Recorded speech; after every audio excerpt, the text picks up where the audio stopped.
Mati, psicóloga organizacional y consultora de empresas, docente en la Facultad de Psicología e investigadora en la Facultad de Económicas de la Universidad Nacional de Córdoba. Hola, Agus. Buenas, ¿cómo andan? Un gusto. Agradecerles por la atención a esta hora, que ya no es menor. No es menor. ¿En qué bloque te vamos a encontrar, Agus? A mí me van a encontrar en el bloque 2 sobre hábitos tóxicos en las organizaciones. Bueno, prepárate porque ahí tengo un montón de cosas para decirte. Bueno, Después vamos a variar. los acompaña Ariana Aguirre, la licenciada Ariana Aguirre, de Santa Fe. Es una charla recontra federal. Licenciada en Psicología, se desarrolló en estos últimos años en el ámbito de recursos humanos, en consultoras, ámbito público, en la evaluación psicotécnica de personas, en la docencia, y actualmente trabaja como asistente de talento y cultura. Hola, Ari. ¿Cómo están? Bueno, gracias Mati por esa presentación y sí, realmente bien federal el grupo y bueno, también está bueno, como preguntó Agus, saber de qué provincias están conectados como para poder tener esa mirada diversa y poder conocer las diferentes realidades, así que espero que disfruten este espacio y como dijo Marti, también que sea un espacio de intercambio sin temor a hacer preguntas y poder ir construyendo entre todos este recurso que es bastante interesante. Bueno, y como ahí había hecho la invitación a Agus, hizo la invitación ahí también a dejar en el chat de dónde nos están escuchando. Vamos a estar leyendo a medida que voy pasando la presentación, porque nos interesa ver qué tan federal es este encuentro y que verdaderamente puedan llevarse algo rico, algo útil, algo interesante para poder llevar a la práctica, tanto en su trabajo como si están estudiando y el día de mañana realizan un trabajo en el cual esto lo puedan aplicar, ¿sí? Como les dije, no se va a tratar de una clase, no van a tener que marearse con conceptos que no queden claros, vamos a mixearlo mucho con la cuestión de la experiencia, con la práctica que cada uno de nosotros tiene. Yo no me presenté, yo soy Matías de la Palenque, fundador y director de Guía Recursos, que es quien creó de alguna manera este evento, ¿sí? Soy psicólogo clínico y psicólogo organizacional de la Universidad de Buenos Aires. Trabajé mucho tiempo en empresas, en recursos humanos, como capacitador y también dirigiendo selección de personal. Hoy en día estoy con Equidad Recursos haciendo capacitaciones y formaciones tanto a empresas como a personas y sigo teniendo la parte clínica, desde la cual escucho muchos pacientes con problemas de salud mental laboral, ¿sí? Entonces, desde ahí también esto no se trata únicamente de viene un paciente y te habla que se peleó con el hermano, se peleó con la pareja, sino que ya vienen cada vez más problemas de riesgos psicosociales ligados al trabajo que se escuchan en la clínica. Y de eso también les queremos compartir un poquito, ¿sí? Pero bueno, no voy a spoilear tanto. Como les conté, Equidad Recursos es una consultora que se especializa en salud mental organizacional, todo lo que tenga que ver con la relación y la consecuencia entre el trabajo y la persona, tanto a nivel positivo como negativo. Y nuestro foco de laburo es acercar, sensibilizar y facilitar el conocimiento tanto a personas, mediante cursos que tenemos disponibles en nuestra web, como en capacitaciones en empresas, tanto presenciales como virtuales, sobre temáticas ligadas a la salud mental laboral, ¿sí? Tenemos un enfoque clínico desde el cual nos paramos. Lo que tratamos de hacer es llevar herramientas prácticas para que esto no sea meramente una cuestión conceptual, sino que, por ejemplo, cuando hacemos capacitaciones o cursos o formaciones, insertamos mucho la parte lúdica, la parte de juego, y que esto sea un valor agregado para que la experiencia de aprendizaje, a partir de la emocionalidad, quede más instalada en quien la recibe, ¿sí? Dentro de los objetivos del encuentro, un poco les quería adelantar o para que tengan una expectativa de lo que se van a estar encontrando. Primero es claramente sensibilizar, ¿sí? Que salgamos todos y todas sensibilizados de qué son los espacios psicológicamente seguros y por qué nos tienen que importar. Importar si somos jefes, jefas, si somos líderes, si somos gerentes, si somos empleados, si somos CEOs, si somos directores, directoras, psicólogos, psicólogas, administrativos, trabajadores, ¿sí? Ver la importancia que tiene el cuidado, la prevención y la intervención de la salud mental dentro de lo que es el trabajo, mediante herramientas que son recursos prácticos, donde les vamos a acompañar y ayudar a detectar, prevenir y transformar dinámicas tóxicas en dinámicas saludables, con lo que el alcance de una masterclass tiene, ¿sí? Y también claramente transformar, mostrar el valor de una capacitación especializada en salud mental laboral para que la empresa no tenga una posición reactiva cuando hay un problema y recién lo vea cuando se está todo prendiendo fuego o cuando vea a un colaborador prendido fuego, sino que tenga más bien una táctica preventiva, que la estrategia organizacional esté en el cuidado de la salud mental de los trabajadores y de las trabajadoras. Por eso lo pensamos como un espacio abierto y gratuito, donde al final van a poder recibir una guía de recursos prácticos de todo lo que hemos abordado para que se queden, para que puedan seguir añadiendo a su diaria de laburo y no quede solamente acá, y sea el valor que Equidad puede darles a ustedes para que, a medida del alcance que puedan, transformen esto en algo posible, ¿sí? Hasta acá estamos bien, deditos arriba o deditos para abajo. Bien, Ari se lo tomó literal. Y a otro se lo tomaron. Ahí hay una pregunta. Cami, ¿es un dedito arriba o es una pregunta que querías hacer? Camilo Yola. Ah, un dedito arriba. Bueno, bien, buenísimo. Cualquier cosa, levanta la mano y preguntan, ¿bien? Sigo. ¿Cómo está organizado el encuentro? Vamos a hacer la apertura, como ya la estamos ya casi terminando, tranquilos, tranquilas, que es la presentación y los objetivos de por qué estamos acá, por qué Equidad Recursos pensó en esto, porque también lo pensamos en una diversidad de voces, de que haya 4 profesionales hablando del tema, porque cada uno, más allá de que nos una en común la pasión y la vocación por la psicología laboral, tiene su forma de ver y su forma de mirar a la problemática, y eso es súper rico entenderlo. El bloque 1 va a estar terminado en la detección temprana de colaboradores en dificultad, quizá más pensado en recursos humanos, pensado en liderazgo, para ver cómo ven a una persona que puede estar pasando en alguna dificultad psicológica, emocional o conductual, y que eso repercuta en el rendimiento. En el bloque 2 vamos a hablar de hábitos tóxicos en organizaciones, a cargo de Agustina Ravalli. El bloque 3 lo va a llevar adelante Ariana Aguirre, hablando de resiliencia, de la forma en la cual las empresas pueden hacerle frente a los desafíos que hoy en día estamos teniendo en términos de económicos, en términos de merma de productividad, en términos de fuga de talentos, ¿sí? Y sobre todo en términos de cómo hablamos de cultura en las empresas y cómo tiene que empezar a ser una buena palabra hablar de salud mental en el cuidado de los colaboradores. Y finalmente, el cuarto bloque y el cierre va a estar a cargo de Martina Urdiros, hablando de regulación emocional y técnicas individuales que ustedes ya pueden poner al acto a partir de mañana, sin depender de que cambie todo en la empresa. Por eso les recomiendo que se queden hasta el final, porque esa parte está muy buena y es donde también van a poder preguntarnos cosas, consultarnos, darnos aporte y poder nosotros aprender de ustedes también, ¿sí? Bueno, ¿por qué importa esto hoy? ¿Por qué un 14 de mayo de 2026 pensamos en crear una masterclass, un conversatorio, un webinar sobre espacios psicológicamente seguros? Estamos teniendo una realidad, particularmente en Argentina, de pluriempleo, de baja de consumo, quizás de personas que tienen, profesionales que tienen que estar haciendo otros trabajos, además de su propio laburo vocacional, para poder llegar a fin de mes. Y entendemos que la Organización Internacional del Trabajo y la Organización Mundial de la Salud coinciden en algo. Los factores de riesgo psicosociales no son una cuestión individual, sino que es un fenómeno estructural en términos de la organización. Y para eso yo quiero distinguir 2 cosas muy importantes. Primero, lo que es un factor psicosocial de lo que es un riesgo psicosocial.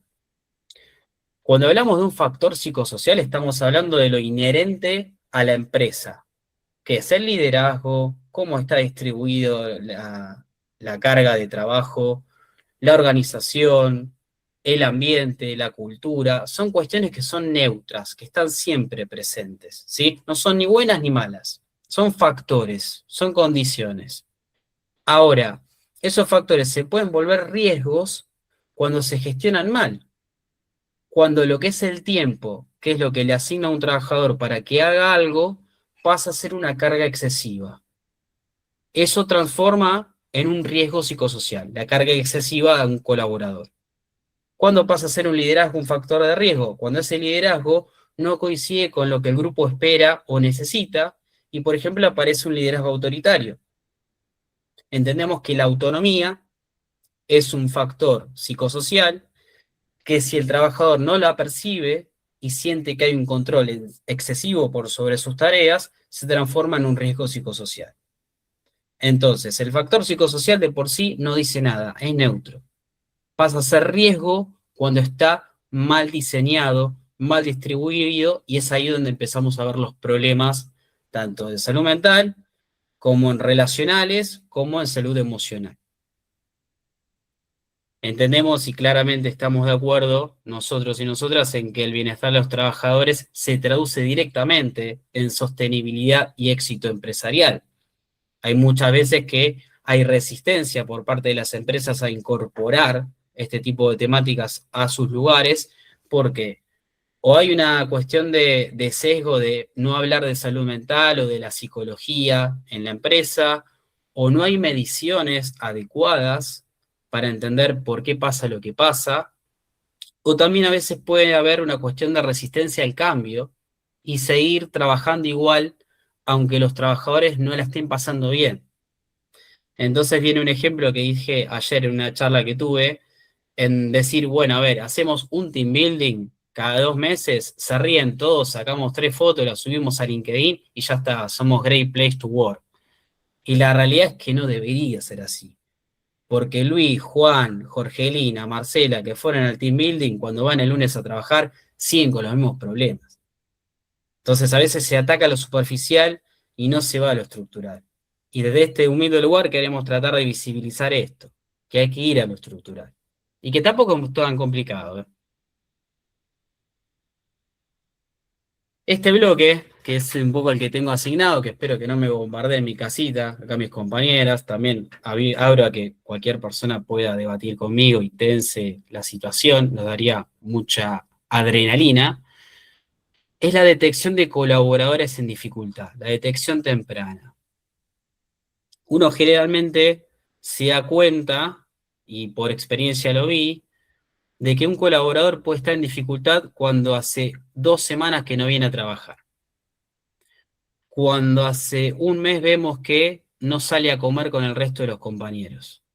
Y cuando ya vemos el problema, mucho más allá de haberlo anticipado, y es mucho más difícil de intervenir. Por eso acá les quiero hablar, si están presentes, a personas de recursos humanos, a líderes de equipo, para que tengan en cuenta 3 señales clave al momento de detectar tempranamente a un colaborador en dificultad. La primera es la señal conductual. Si vemos que Martu, por ejemplo, tenía un rendimiento en el área comercial regular, equilibrado, y no tenía sobresaltos, y de repente empieza a tener errores frecuentes, empieza a tener una actitud de contestación más agresiva de lo que venía teniendo, él se empieza a aislar y no está presente en las reuniones de equipo comercial. Bueno, esas son señales conductuales que les animo a empezar a leer para ver que algo puede estar pasando. No es condición suficiente de que le pasa algo a Martu, sino que es condición necesaria para poner ahí una hipótesis, ¿sí?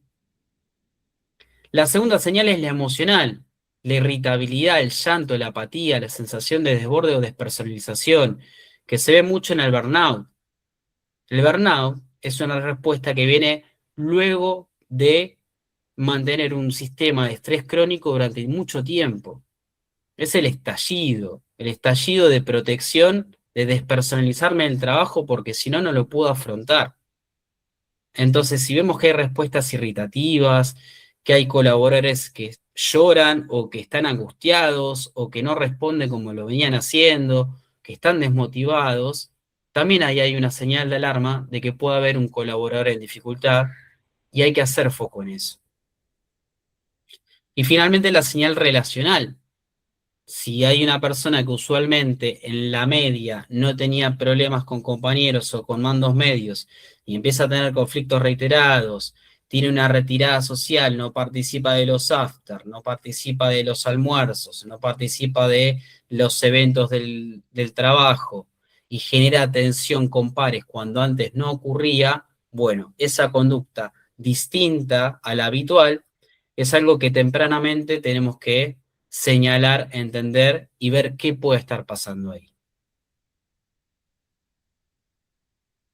Eso claramente lo podemos hacer mediante registros de conducta, si estamos en recursos humanos, si somos líderes, conversaciones uno a uno, citar a la persona y charlar, no a modo de dame respuestas y tratar de a la persona hacerle un interrogatorio para que se sienta inhibida, sino tener una conversación personal, amigable, amable, compasiva, y tratar de tener un sistema de medición y de seguimiento ante este tipo de casos, para lo cual la política, la cultura de la organización tiene que estar coordinada en este aspecto. Tiene que haber un alineamiento claro en cada vez que se detecta algún caso de colaborar en dificultad, cuál es el patrón de seguimiento adecuado para reaccionar, desde recursos humanos, desde los líderes, hasta mismo de un compañero que quizás está viendo lo que el jefe o lo que recursos humanos no, porque lo tiene todos los días al lado, y ve que hay un compañero que está de 5 días, 4, cansado, desmotivado, y puede alertar de esto a quien corresponde. Entonces, que haya una política clara de actuación como prevención, como factor de protección primaria, ayuda mucho a que esto no escale y sea después mucho más difícil de intervenir, ¿sí? Y el estrés, entendido como una respuesta absolutamente normal, fisiológica, yo ahora tengo estrés, todos estamos teniendo estrés en este momento y tampoco quiero alarmar a todos con esto, es algo normal. Sin estrés no nos preparamos frente a algo que nos importa y que nos tiene que prestar atención. Tampoco es normal el estrés crónico, ¿sí? A ver, hay un estrés adaptativo que te prepara para el evento desafiante, para dar, por ejemplo, esta clase, este conversatorio. Ahora, hay algo que va más allá del estrés, que es el malestar significativo. Es que la alarma de que puedo estar en peligro o que algo puede estar mal funcione de forma errónea.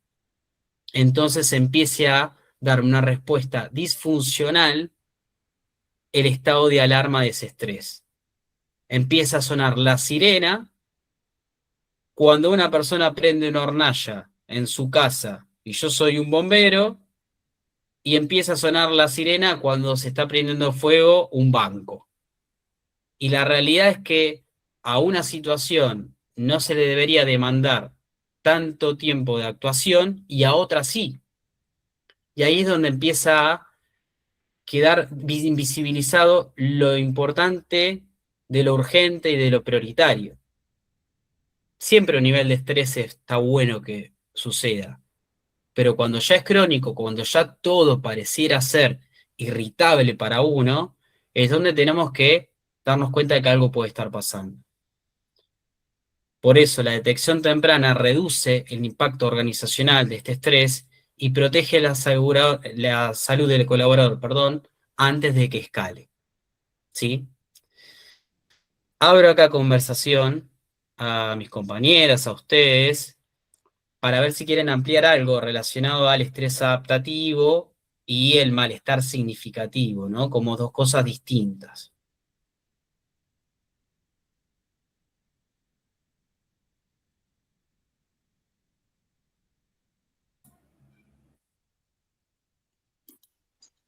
Anímense a escribir en el chat o a prender el micrófono, creo que es una buena oportunidad para hablar de esto. Creo que la palabra estrés es algo que usamos muy seguido, pero a veces tal vez no tomamos conciencia de lo que realmente queremos transmitir cuando expresamos estamos estresados o esto me genera estrés, así que creo que es una buena apertura para hablar sobre esta palabra tan usada hoy en día. Ujú. Vos, por ejemplo, ahí claramente diste uno de los cursos donde tocaste el tema del estrés, o lo mencionaste, Ari. Eh, ¿Cómo podés entender que a veces ese estrés pueda cronificarse? ¿Por qué un estrés puede caer en exceso de estrés? ¿Qué variables pueden darse en el entorno para que eso suceda, en el laburo? Claro, y eso me gustó que me lo dijiste, no podemos separar a la persona del entorno, entonces mencionarlo es fundamental y tener la posibilidad de identificar cuáles son los factores que generan, desencadenan también o hacen más propenso a nosotros sufrir situaciones de estrés real y en tener la capacidad de identificarlos, como vos planteabas, estas opciones de hacer una observación o una anotación, un registro de cuáles son las conductas, cuáles son los comportamientos, cuáles son las emociones que nos permitan mantenernos atentos, no digo alertas, pero sí atentos, como vos lo mencionabas, para poder, digamos, también tener la posibilidad de detectarlos tempranamente, de manera preventiva también, ¿sí? Y cuáles son los que en este entorno hoy funcionan como factores predisponentes de este estrés, porque pueden variar también mucho y que esto después lo voy a hablar yo dependiendo de la cultura y de las personas. Hay alguien que levantó la mano. Sí, sí, ahí Miguel le vamos a dar el lugar. Gracias por el aporte, Ari. Quería también traer la voz de Stefano Bertone, donde pregunta, distrés también se le llama, ¿no? Sí, es correcto, Stefano. Cuando hablamos de EU3, más bien hablamos de un estrés positivo, adaptativo, que ayuda a poder prepararse frente a las demandas de lo que está por venir, frente a una tarea de trabajo, frente a la presentación de un trabajo, frente a el despertarnos a tiempo para llegar ahora a cierto lugar. El distrés, por otro lado, ya es una respuesta desadaptativa porque termina perdiendo el foco principal de urgencia o de atención que necesita y terminamos respondiendo de manera inmediata ante cosas que no lo son. Y esto es donde empezamos a trabajar de manera disfuncional, porque el estrés, algo que debería ayudarnos, termina a veces perjudicándonos, y es donde tenemos que diferenciar entre uno que es adaptativo y el distrés que es desadaptativo. Ahora sí, quien había levantado la mano. Martín, creo, no sé si bajó. ¿Querés hablar, Martín? ¿Eras tú? Miguel, era Miguel. Miguel. Ah, la Hola, ¿qué dislexia. tal? ¿Cómo le va, Te colega? bautizamos, perdón. No, sí, Perdón. no hay problema. No, sí, estaba pensando esto y justo lo respondiste vos, entonces lo voy a responder yo con un ejemplo. En algunas situaciones es necesario cierto nivel de estrés que esté por encima de lo habitual, porque le exige el mismo trabajo estar, digamos, pendiente, estar en un cierto dinamismo. Un ejemplo podría ser, qué sé yo, un profesor o el dueño de un gym que hace personalizados y necesita, digamos, estar a ver, con ese nivel de estrés un poco más alto para estar pendiente de cada uno de los alumnos, de los socios, digamos, del lugar. Pero obviamente se entiende que ese ritmo tiene que ser en ese contexto, en esa situación. Ahora, si después lleva esa forma de ser, de trabajo, a otros espacios más personales, qué sé yo, la casa, que es lo más común, bueno, ahí es cuando algo no puede hacer un corte y ese estrés que era adaptativo puede volverse un estrés más, eh, bueno, que tenga otras características más negativas, ¿no? Ujú. Exacto, exacto, Miguel. La característica negativa, desadaptativa, es porque va por fuera de lo que es su objetivo principal, que es prepararse frente a un peligro, frente a algo que es desafiante. Yo no puedo levantarme a la mañana y entender que es desafiante para mí lavarme los dientes y que eso ya me genere estrés. Sí, no porque no sea menos importante lavarme los dientes, pero si empiezo a estresarme por eso, empiezo a perder el foco de lo que verdaderamente es importante, urgente, y para lo cual la cabeza tiene que empezar a planificar el lóbulo prefrontal, ejecutar y organizarse, porque la energía psíquica es limitada, no es ilimitada. Y si no hacemos una economía del esfuerzo en ese punto, terminamos quemados o quemadas. Y eso es inteligencia emocional, que muy poco de eso se habla en la facultad, se habla en las empresas, se habla en los medios de comunicación, o también quienes lo hablan no tienen la competencia necesaria para hacerlo, por lo cual este espacio está bueno para que lo podamos poner en común. Gracias, Miguel, por el aporte. Acá Carolina pregunta, si detecto en el equipo que hay una persona con estrés crónico, ¿cómo intervendrían ustedes? ¿Desde dónde se parte? ¿Hay acá alguna compañera que me quiera ayudar a contestarle a Carolina? Ahí habían levantado la mano antes, no sé si era para comentar algo, Yo y si levanté, pero no, si querés eso. responderle, Marti, y yo quiero hacer otro comentario. Bueno, un poco vamos a hablar de cómo poder intervenir en el último bloque, ¿no? Pero creo que ya si hay una detección de alguna de estas señales, estaría bueno generar un espacio de conversación. Si hay un colaborador dentro del equipo, ahí, Carolina, yo no sé si vos sos líder, tenés gente a cargo, pero creo que bien, bueno, ahí lo que estaría bueno es generar espacios de conversaciones, de feedback, entender, ¿no? Como qué le está pasando a esta persona, si está pasando por alguna situación personal, si es una sobrecarga laboral. Lo digo más desde un lugar como organizacional, no sé realmente si te dedicas a algún entorno corporativo, ¿no? Pero digo, en ese sentido, creo que conocer qué le está pasando, ver estas señales, quizás puede acercarte un poco más a entender, bueno, desde qué lugar podés vos como líder acompañar. Ujú. Influyen un montón de cuestiones, si es un entorno organizacional, porque influye un montón la cultura. Entiendo que todo esto lo vamos a ir viendo a lo largo del espacio, así que no lo quiero spoilear. Eh, pero creo que un primer acercamiento es si se detecta un colaborador que tiene estas señales que venía mencionando Matías, estaría bueno primero poder acercarse, preguntar qué es lo que le está pasando y también pensar, bueno, cómo está distribuido el equipo, como colaboradoras y colaboradores, cómo están organizados. Si como líder también habilito ciertos espacios de conversación, ¿no? Digo, también es una introspección como liderazgo que está muy bueno, poder situarnos y contextualizar. eh, Hay diferentes estilos de liderazgo que conocemos. Quizás hoy es necesario estar un poco más desde un lugar de la inteligencia emocional, como mencionaba Matías, que de hecho hoy es como lo que más se está necesitando en las organizaciones, con todos los cambios que está habiendo, ¿no? Avances tecnológicos y demás. Lo que está pasando es que a la hora de tener que gestionar personas hay pocas herramientas, ¿no? Y quizás por eso viene tu pregunta, Carolina. Hay mucha tecnología y cuando tenemos que hablar con otro humano, bueno, ¿cómo hacemos, no? Digo, en ese sentido creo que lo vamos a ver un poco más en profundidad y al final la idea es que puedan llevarse técnicas, que puedan ir justamente aplicando en el día a día y como líder que vos las puedas empezar a mostrar como ejemplo en tu equipo, me parece que puede sumarte un montón. Las puedo mencionar así por arriba, pero no quiero contar mucho más, las vemos al final. Así No, no que, spoileemos, no spoileemos. listo. Yo Genia. sumaría algo, Marti, que si está en tu rol, Caro, también revisar las condiciones concretas que pueden ayudar a la persona a que, bueno, baje un poco ese nivel de estrés. Por ejemplo, si puede necesitar a alguien que la apoye en sus tareas o bajar el nivel de demanda un tiempo, tomarse unas vacaciones, pedirse una licencia, digo, como también ver las condiciones concretas que pueden estar afectando lo que le está pasando, ¿no? Capaz la podemos desde el lugar de liderazgo o de recursos humanos ayudar a decir, bueno, ¿cómo hacemos para que vos te tomes este tiempo que necesitas para mejorar y que puedas seguir rindiendo bien? Porque si no sabemos que eso puede empeorar.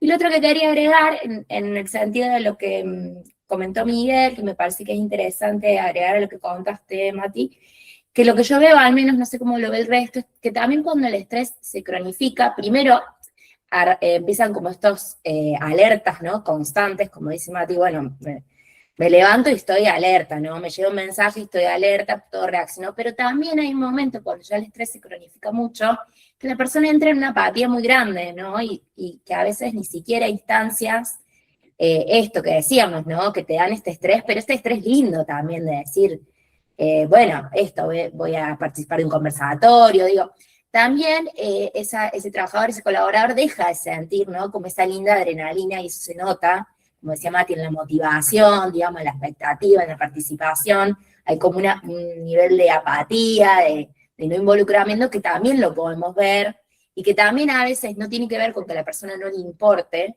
a veces como, no, bueno, la gente no se involucra, no, a veces la gente viene en un nivel de agotamiento tan grande, que también puede ser un mecanismo de afrontamiento como desinvolucrarse, digamos, como alejarse de eso que les está generando como tanta demanda, ¿no? No siempre vamos a ver que la gente está irritable, podemos ver también que la gente está como separada de eso, como para que no le afecte también, ¿no? Sí, hay Agus, una alienación a veces que necesita tener la persona al trabajo para no pensar, porque si se pone a pensar en lo que le está pasando no dura 2 días y necesita cobrar. Entonces no pienso en lo que hago, me automatizo, me alieno, hago lo que me dicen y llego a casa y estoy destruido, estoy destruida emocionalmente. Y muchas veces, muchas organizaciones quieren gente que no piense, que no piense lo que está haciendo, ni vea el resultado de lo que está haciendo.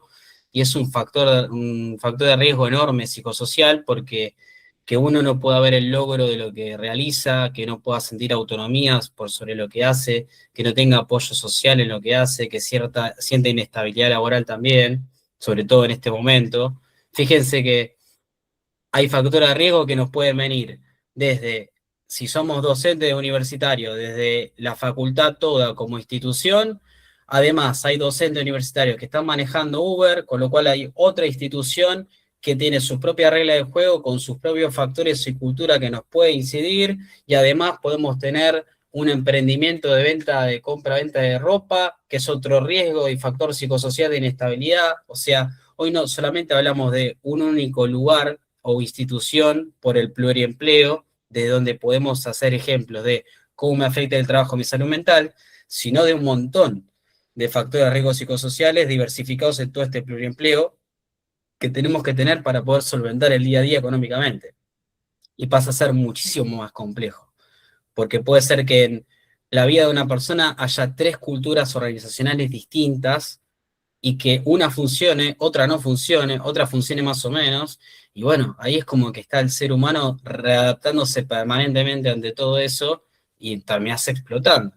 Y ahí este ajuste inconsciente, porque si no hay un ajuste inconsciente, despersonalizarme, en ser cínico y desmotivarme ante la actividad, porque si no exploto, y aparece el presentismo, el ir a trabajar, cumplir con lo justo, con lo que me indican, para no perder el presentismo, pero no implicarme con el trabajo, no dar un plus agregado.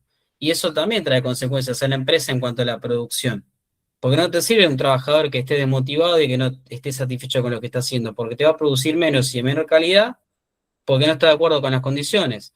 Y como no las puede discutir, su manera es que su propia fuerza de trabajo sea menor, con menor carga cognitiva, para crear una equidad y una justicia interna y que no se le vaya de las manos. Así que es súper interesante todo lo que han aportado. Ahí Janina cierra con, hay veces que el estrés viene de cosas personales y cómo no llevarlo al trabajo. Bueno, también hay un factor de riesgo psicosocial, que es la división entre la vida laboral y de trabajo, que pasa mucho en los empleos remotos.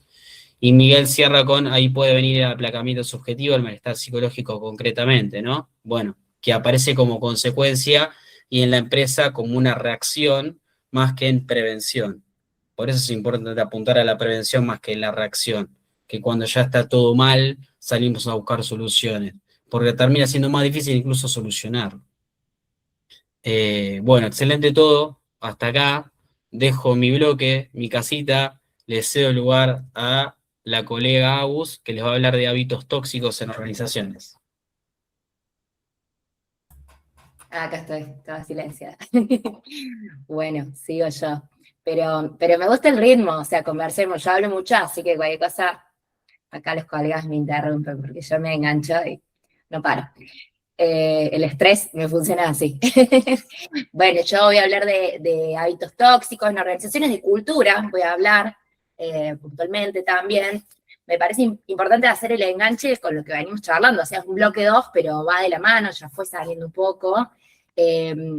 Cuando nosotros vemos identificamos estas cuestiones conductuales o individuales, si bien, por supuesto, es importante que nos demos esta conversación 1 a 1 con el equipo, vemos qué le puede estar pasando a esta persona, porque por supuesto, como decía también la compañera acá, lógicamente a veces suceden cosas que exceden el ámbito laboral, ¿no? No es que solamente una persona puede estar mal por su trabajo, pero yo siempre digo, solemos pasar más tiempo en el trabajo que con el resto de nuestros vínculos, así que no descartaría que sea la primera razón, pero bueno, por supuesto que puede haber factores individuales, pero muchas veces, en general, estos emergentes conductuales individuales vienen a mostrarnos malestares organizacionales, ¿no? Sobre todo cuando vemos coincidencias, convergencias, ¿no? Cuando vemos algunas pistas conductuales que se van contagiando, que son similares, ¿no?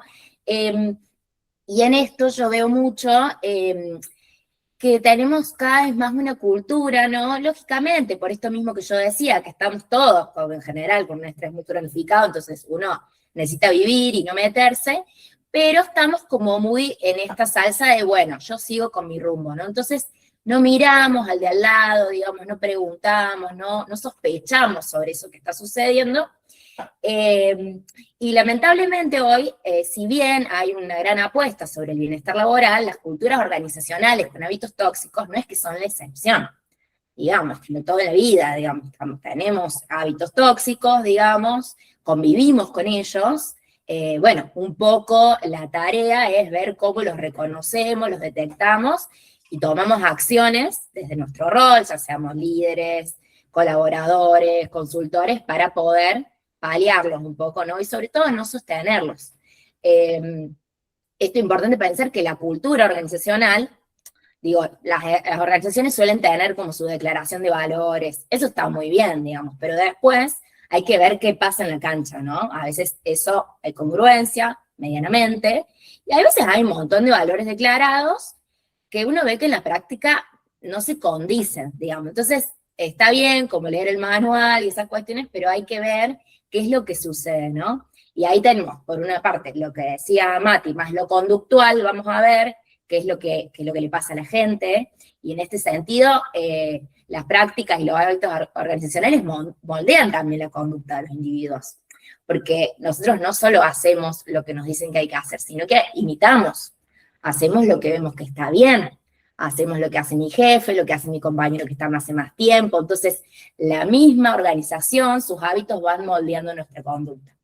Y al mismo tiempo, desde una perspectiva más sistémica, son, digamos, estos malestares individuales que emergen de problemas organizacionales. A mí me pasa mucho como consultora, que me llaman por problemas que parecen ser vinculares. Y que obvio, hay cuestiones ahí de rigidez vincular.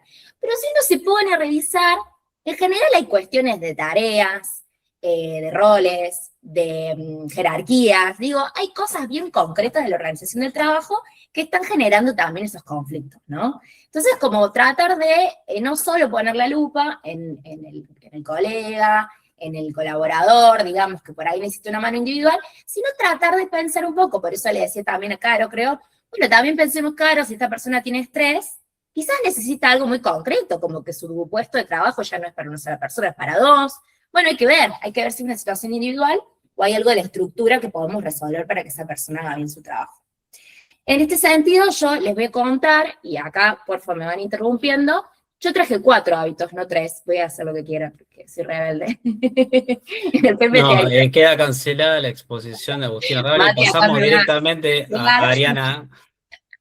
Yo traje 4, voy a decir lo que yo quiera. No, a ver, esto es un recorte conceptual, ¿no? Ustedes, vamos a hablar como de 4 tipos de hábitos tóxicos que por supuesto pueden estar superpuestos, digo, no es que hay una organización de este estilo, es un recorte conceptual basado en la teoría, en la práctica, pero no es que necesariamente lo vamos a ver así como estos tipos de organizaciones, ¿no? No anden etiquetando tan fácilmente. Por un lado tenemos, tal como dice el PPT, la cuestión de la cultura de la agresión, ¿no? Esto a veces es muy palpable, ¿no? Como culturas que son muy agresivas, que no nosotros hablamos a los gritos, que son muy autoritarias, digamos, que eso se palpa apenas uno entra. Por supuesto, vamos de menor a mayor y esto es importante tenerlo en cuenta. En general, cuando hablamos de hábitos tóxicos, no es que hablamos de un gran evento que pasa de un día para el otro.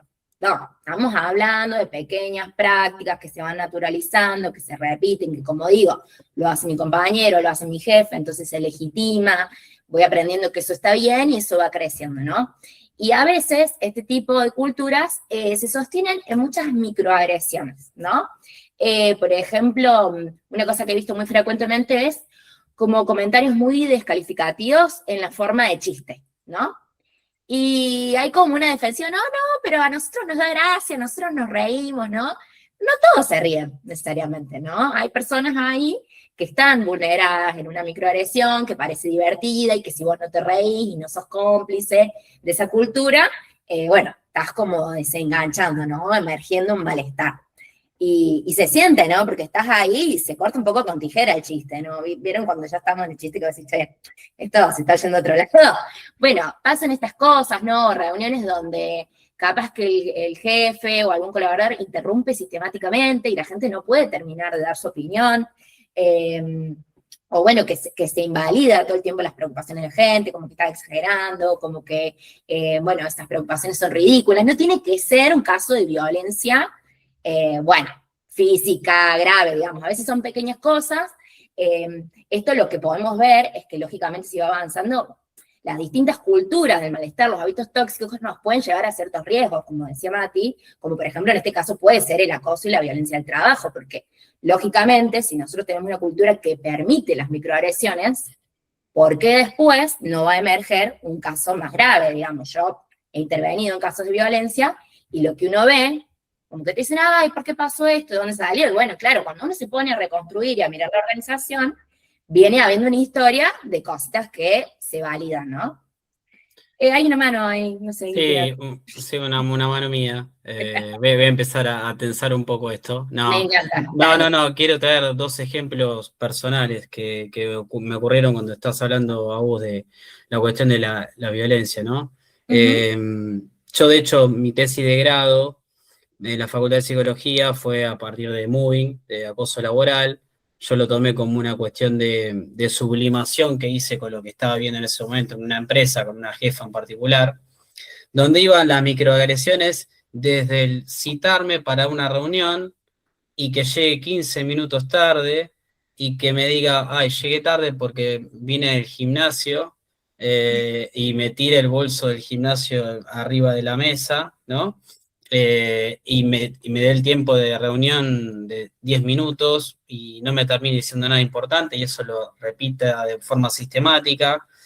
Después hasta el hecho de que uno hacía un trabajo, se lo mostraba para que lo presente a nivel general a la gerencia y no citaba de quién era el trabajo, sino que se lo asignaba como que era de ella, y tenía una cuestión permanente de responsabilizar al otro de las situaciones, de no hacerse cargo responsable, de no reconocer, de no dar lugar a potenciar a los colaboradores, y bueno, ahí va, ¿no? Como una cuestión de microagresión, algo más explícito, que hay que tenerlo en cuenta, porque a veces quien sufre violencia laboral no encuentra alguna evidencia clara para poder ponerlo en palabras, y es muy difícil luego de detectar, y empiezas a creerte entonces que sos eso, ¿no? Como que sos alguien a quien tienen que postergar, como que lo que haces no sirve, o que lo que haces no es tan importante, y empiezan a agrietar tu identidad laboral. Y uno de los puntos, que hasta hace un tiempito eran más frecuentes, era, bueno, hacer moving o acoso laboral a una persona para que termine renunciando y se vaya, y que la empresa no suma el costo de la indemnización.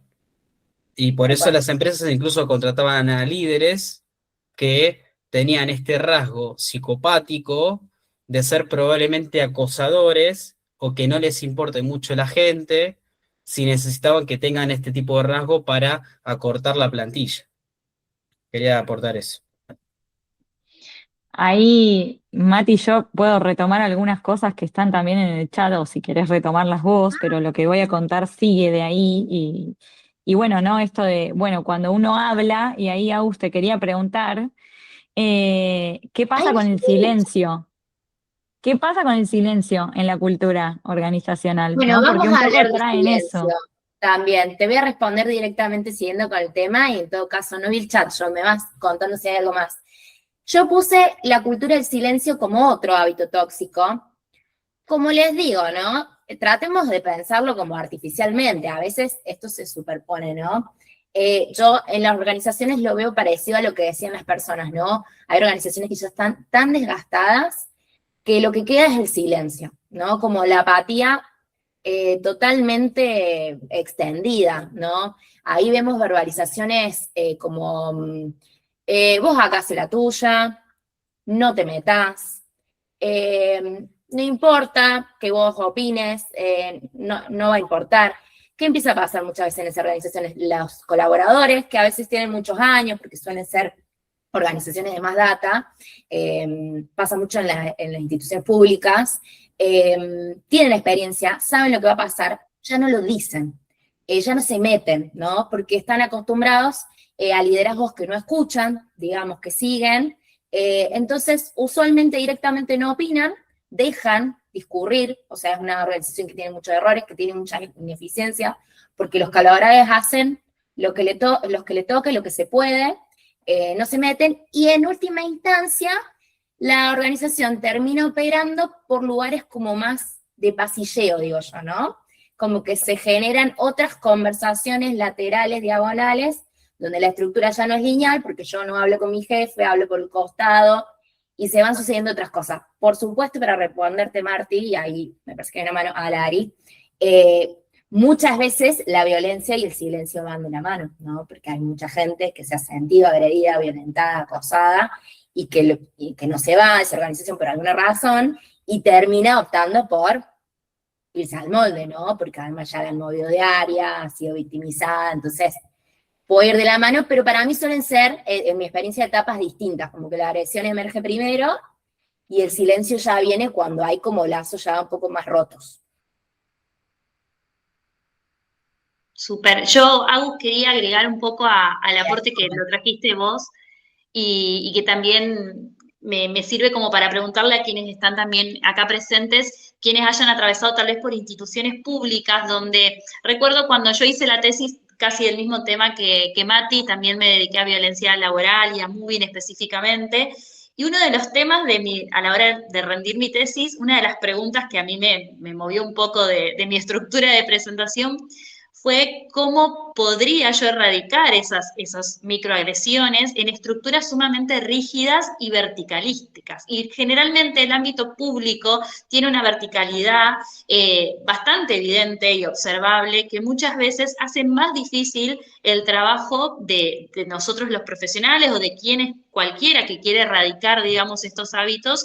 Y cómo lo ves vos, lo mencionaste un poco, pero quisiera ver no solo vos, sino quienes están participando acá, si han tenido esas experiencias en ese tipo de instituciones, donde quizás la estructura muchas veces es mucho más rígida, mucho más estática, no hay tanta fluidez, digamos, de estos temas y ver si hay alguno que tiene esa experiencia, porque recuerdo en ese momento, hace ya 12 años atrás, no pude responder esa pregunta y que muchas veces también nos trasladamos en esos espacios de trabajo y transicionamos allí. Hay una manito, no sé si Jani quiere opinar. Sí, perdón, yo quiero sumar algo porque a mí me pasó algo en una empresa que estuve 6 meses. La realidad es que en el medio me detectan una enfermedad. Esa líder venía siendo violenta, pero cuando digo violenta tengo hasta audios con gritos, niveles que no se pueden llegar, o sea, desde el día 1. Obviamente que mi enfermedad avanza, yo casi que no puedo caminar en una instancia, ella me veía bajo esa situación, pero de todas maneras me hacía ir a la oficina de todas formas, hasta que, bueno, llega a esa escala donde yo tengo que pedir a recursos humanos que intervenga, porque no podíamos llegar a un acuerdo sin que ella me gritara. Y la realidad es que mi forma de responder era ser irónica, porque era como, o no responder, porque no podía creer por momentos que me estaba sucediendo esto a 2 meses de haber entrado en una empresa muy importante de Argentina. Obviamente que vuelvo de la licencia después de operada y deciden correrme y yo pregunto qué hicieron con la denuncia que yo le había hecho a la persona. Obviamente la archivaron, la persona, de hecho, cuando yo voy ese día, después del control médico que hacen todo, estaba sentada en una esquina como Mirta Legrand, como esperando, sabiendo que yo llegaba. Entonces esa cultura, eso ya era algo cultural de la empresa. Y era algo que lamentablemente yo no me podía, o sea, no iba a haber cambios porque yo hiciera una denuncia. Pero bueno, me terminó costando, después de un momento de fragilidad, salir de la empresa. Obviamente ellos cumplieron todo, pero bueno, te quedas con un sabor muy amargo, y también de culpa, ¿no? Tendría que haber aguantado más. No tendría que haber hecho la denuncia. Es como que te hacen y te hacen sentir como esa doble moral muy fea. Bueno, Yanni, primero que, bueno, qué triste que hayas tenido que pasar por eso, igual que Mati, que a un montón de personas nos ha pasado, ¿no? Y uno no debería por qué tener que pasarlo, hacerse estas preguntas que te haces vos, ¿no? Como, ¿qué tendría que haber hecho? Digamos, no me tendría que haber pasado, lisa y llanamente. Pero bueno, está interesante que vos puedas luego hacer este movimiento de decir, bueno, no tenía que ver, o sea, más allá de que esa persona puede tener algunas cuestiones personales de su personalidad, ¿no? Digo, no tiene que ver solamente con dos personas, con un vínculo, con lo que vos sos capaz de limitar o no, tiene que ver con una cultura que también lo permite, ¿no? Y bueno, hay que ver muchas veces desde el rol que está uno, si bueno, uno es recursos humanos, líder, consultor, y puede generar ciertos límites, o bueno, si está en una posición de víctima, por supuesto que es otra de las estrategias que tiene que tomar. Yo siempre aconsejo que uno no tiene que ser testigo en ninguna situación, digamos, pero bueno, no es lo mismo, bueno, es una cosa muy puntual para toda una charla, bueno, qué es lo que uno tiene que hacer según el grado y según el rol en el que está involucrado en la violencia, ¿no? Pero son cuestiones muy arraigadas, lamentablemente. Y Ari, ya no me acuerdo tu pregunta, creo que has preguntado sobre instituciones públicas, pero respondo cortito para que no se nos va tanto el tiempo. Para mí lo más interesante de pensar ahí es justamente lo que yo digo de la estructura, en general por la dinámica política. Yo tengo bastante experiencia en instituciones públicas, los líderes cambian y los trabajadores permanecen, ¿no? Entonces ellos tienen un poco esta disposición a saber, este se va a ir en 2 o 3 años, ¿no? Entonces generan estrategias que tienen que ver con eso, y por ahí si uno lo piensa más acostumbrado a una lógica empresarial, bueno, es difícil de afrontar, ¿no? Bueno, entonces vimos el clima de agresión, vimos el clima de silenciamiento, y tenemos el clima de la sobrecarga, ¿no? De la disponibilidad constante, que es cada vez más usual, que es esta lógica que además se nos desdibuja con lo virtual presencial, con ya el ámbito privado público, con el pluriempleo que decía Mati, que bueno, vos tenés que estar disponible a cualquier hora, ¿no? A veces no nos lo dicen, pero de nuevo, con las acciones concretas esto sucede, ¿no? No es lo mismo si yo mando un mail a cierto horario y mi jefe me responde, no me responde, y al otro día me dice, che, ¿por qué estabas trabajando esa hora? ¿Todo bien? Si él me está mandando mensajes a las 8 de la noche diciéndome en este momento, che, ¿qué estás haciendo? ¿Me podés pasar este informe, digamos? Esto es cada vez más usual, y como ejemplo concreto lo que nos produce es un agotamiento, como decíamos, un desgaste extremo. Puntualmente puede desarrollarse síndromes de burnout, ¿no? Yo leí un estudio de los que nos pasaste, Mati, muy interesante, después te voy a decir cuál, en una empresa de Ecuador, que decía que el 75% de los empleados de la empresa no se tomaban vacaciones porque atestiguaban como que hay mucho trabajo pendiente y no querían dejar al equipo solo, ¿no?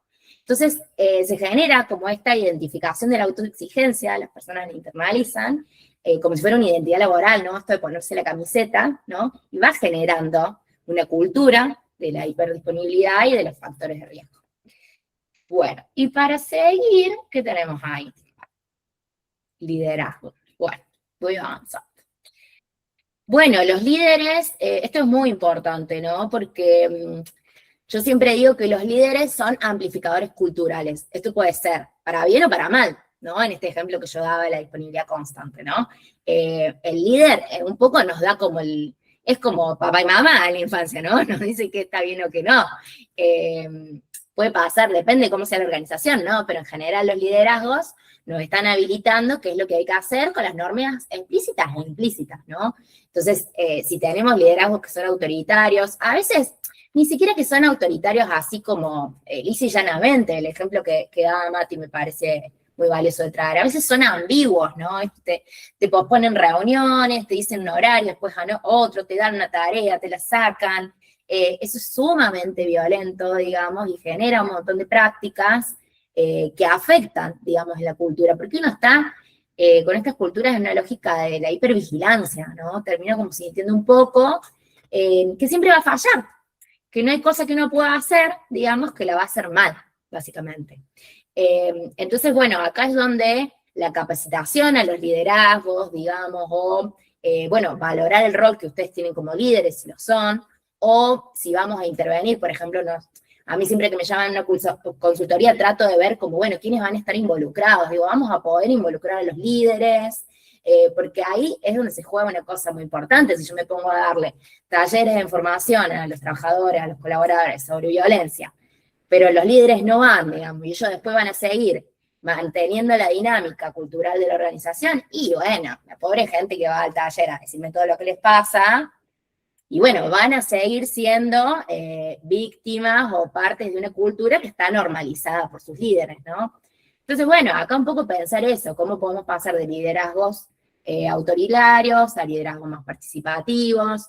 Esto de la comunicación, para mí es clave, la comunicación que no sea ambigua. A veces no nos damos cuenta, lo vemos como en cosas de, no, yo no soy autoritario porque los dejo tranquilos. No, bueno, pero yo también le tengo que dar recursos claros, instrucciones claras, objetivos, plazos. Tampoco, viste, liberar toda la cancha es una cosa que nos hace bien, digamos. Yo tengo que saber cuál es mi trabajo, entonces clarificar roles, expectativas, plazos, eso baja la ansiedad, dar la apertura para cometer errores, ¿no? Como poder normalizar que no siempre vamos a hacer todo bien, que el feedback puede ser constructivo. Bueno, esto que hablábamos del siempre disponible, ¿no? En esto los límites del liderazgo y de los compañeros son cruciales. Yo también esto lo pienso mucho, a veces algunos somos profesionales, no trabajamos como en una organización, y también aprender entre nosotros, ¿no? A ser nuestros propios líderes entre colegas, de decir, che, Marti, che, Ari, el sábado no, ¿viste? Como, bueno, tratar de liderar no solo desde el liderazgo tradicional, de decir yo soy líder de un equipo, a veces desde el rol que ocupamos, dando una charla, participando en un lugar, podemos como generar estas instancias. Sobre todo poniendo este resaltado de que no son fallas individuales, digamos, o sea, por supuesto los límites que uno pone son muy valiosos, pero como decía Mati, hay que pensar, sobre todo los que estamos en Argentina, que entiendo que somos la mayoría, había alguien de Uruguay, estamos en un contexto difícil donde muchas veces yo no puedo elegir dejar este trabajo, donde me tratan mal, o sea, donde muchas veces no es una cuestión individual que yo elijo estar acá. Mati. Aus, voy a tensionar Me el encanta. momento. Dale. ¿Qué pasa? Que yo soy una líder y ok, yo sé lo que pasa con mi equipo, pero me piden resultados. Yo tengo que llegar a fin de mes, me piden resultados, ¿no? Digo, ¿qué pasa ahí? Como líder, tengo primero esta posibilidad de tener este doble rol, ¿no? Tengo que a mi equipo darle como este ejemplo de que realmente necesito que rinda bien. Digo, ahí hay como algo en relación a algo que mencionaba Mati al principio, ¿no? De la sostenibilidad.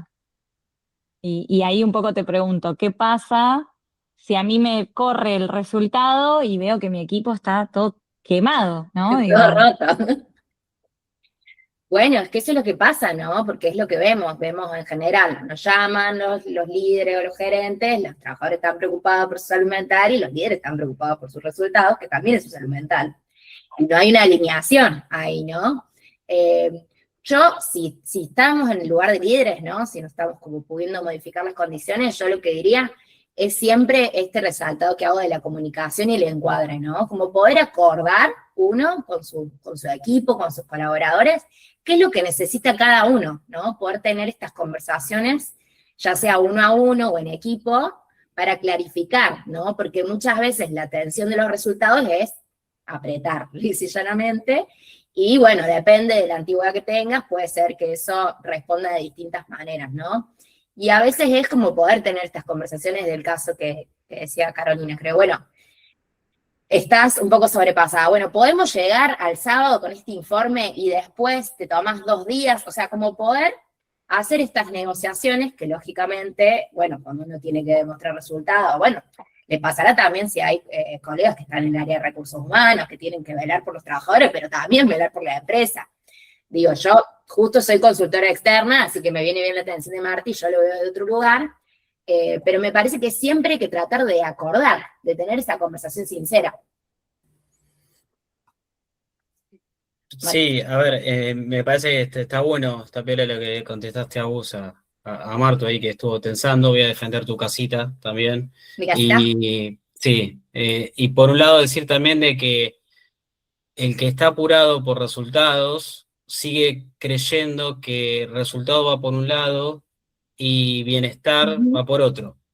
Entonces hay algo de la cultura, de la política, de esa institución o de esa empresa que sigue viendo, o de la filosofía de esa empresa que sigue viendo que la salud mental es hacer un team building una vez por mes o sacar 3 fotitos del Día de la Salud Mental el 12 de octubre y ya está, ¿no? Me parece que la productividad justamente va del lado de trabajadores que se sientan cómodos, sanos, recompensados, reconocidos, y que si necesitas resultados ahora, justamente tenés que escuchar a las personas, saber qué les está pasando para no poder llegar a ese lugar.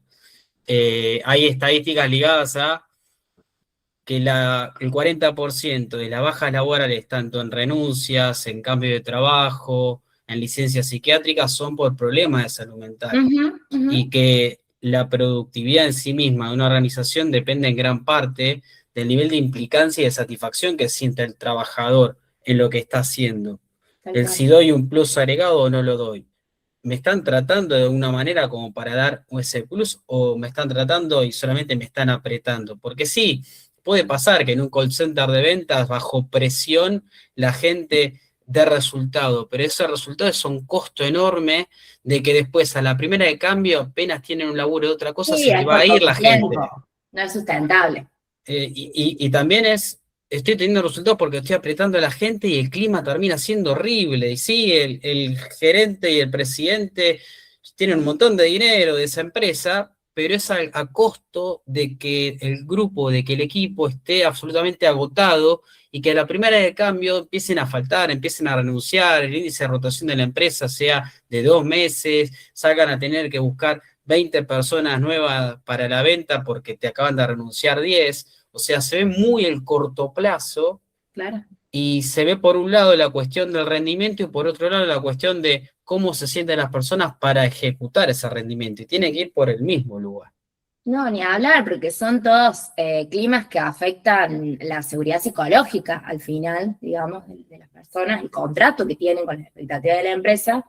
Yo veía un estudio de Gallup de este año que me impactó, que decía que 1 de cada 5 trabajadores globalmente, solo 1 de cada 5 se siente comprometido con su organización, y que eso sea como que ellos evalúan que eso genera una pérdida de 10.000 billones de dólares anuales, digamos. Entonces, como dice Mati, o sea, la verdad que uno tendría que ser capaz de transmitirle, o eso tratamos de hacer nosotros a las empresas y a los líderes, y bueno, pero esto después te va a traer ganancia, digamos, o sea, la gente va a producir más, ¿no?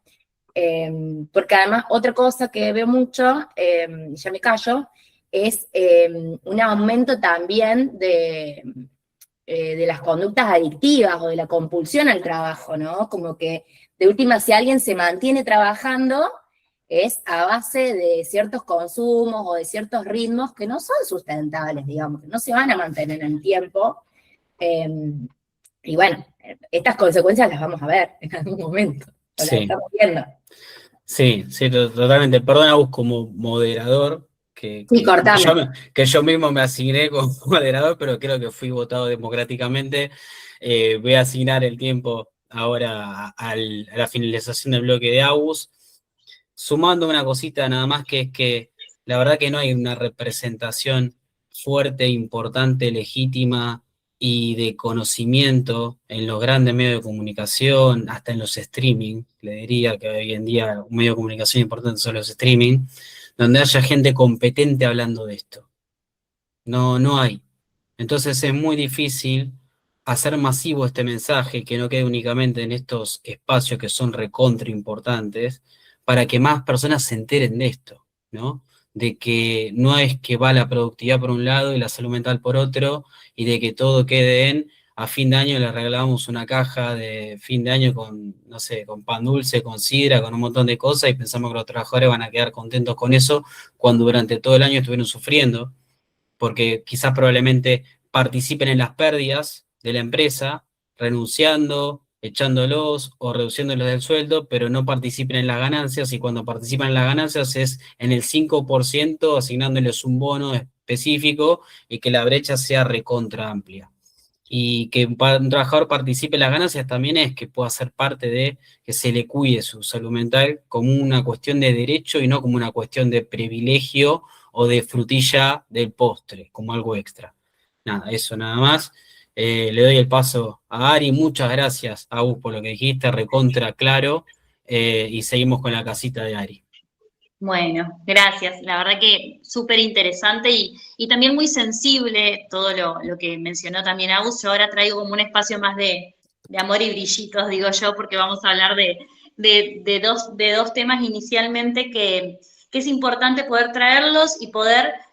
Me gustaría poder cuestionarlo junto con todos los que estamos presentes, porque vamos a hablar un poco de la palabra resiliencia dentro del ámbito de trabajo y también por consecuencia de cultura organizacional saludable.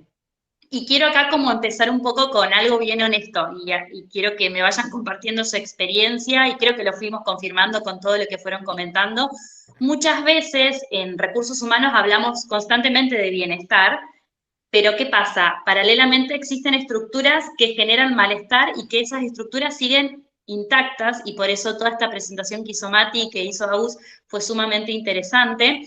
Y esto va a ser justamente hoy lo que quiero que cuestionemos juntos. Quiero traer como una pregunta activadora que es si algunas veces les pasó que sintieron que estaban sosteniendo o aguantando en lugar de recuperarse dentro de sus espacios de trabajo, ¿sí? De sosteniendo tareas, solamente cumpliendo objetivos porque había que lograrlos.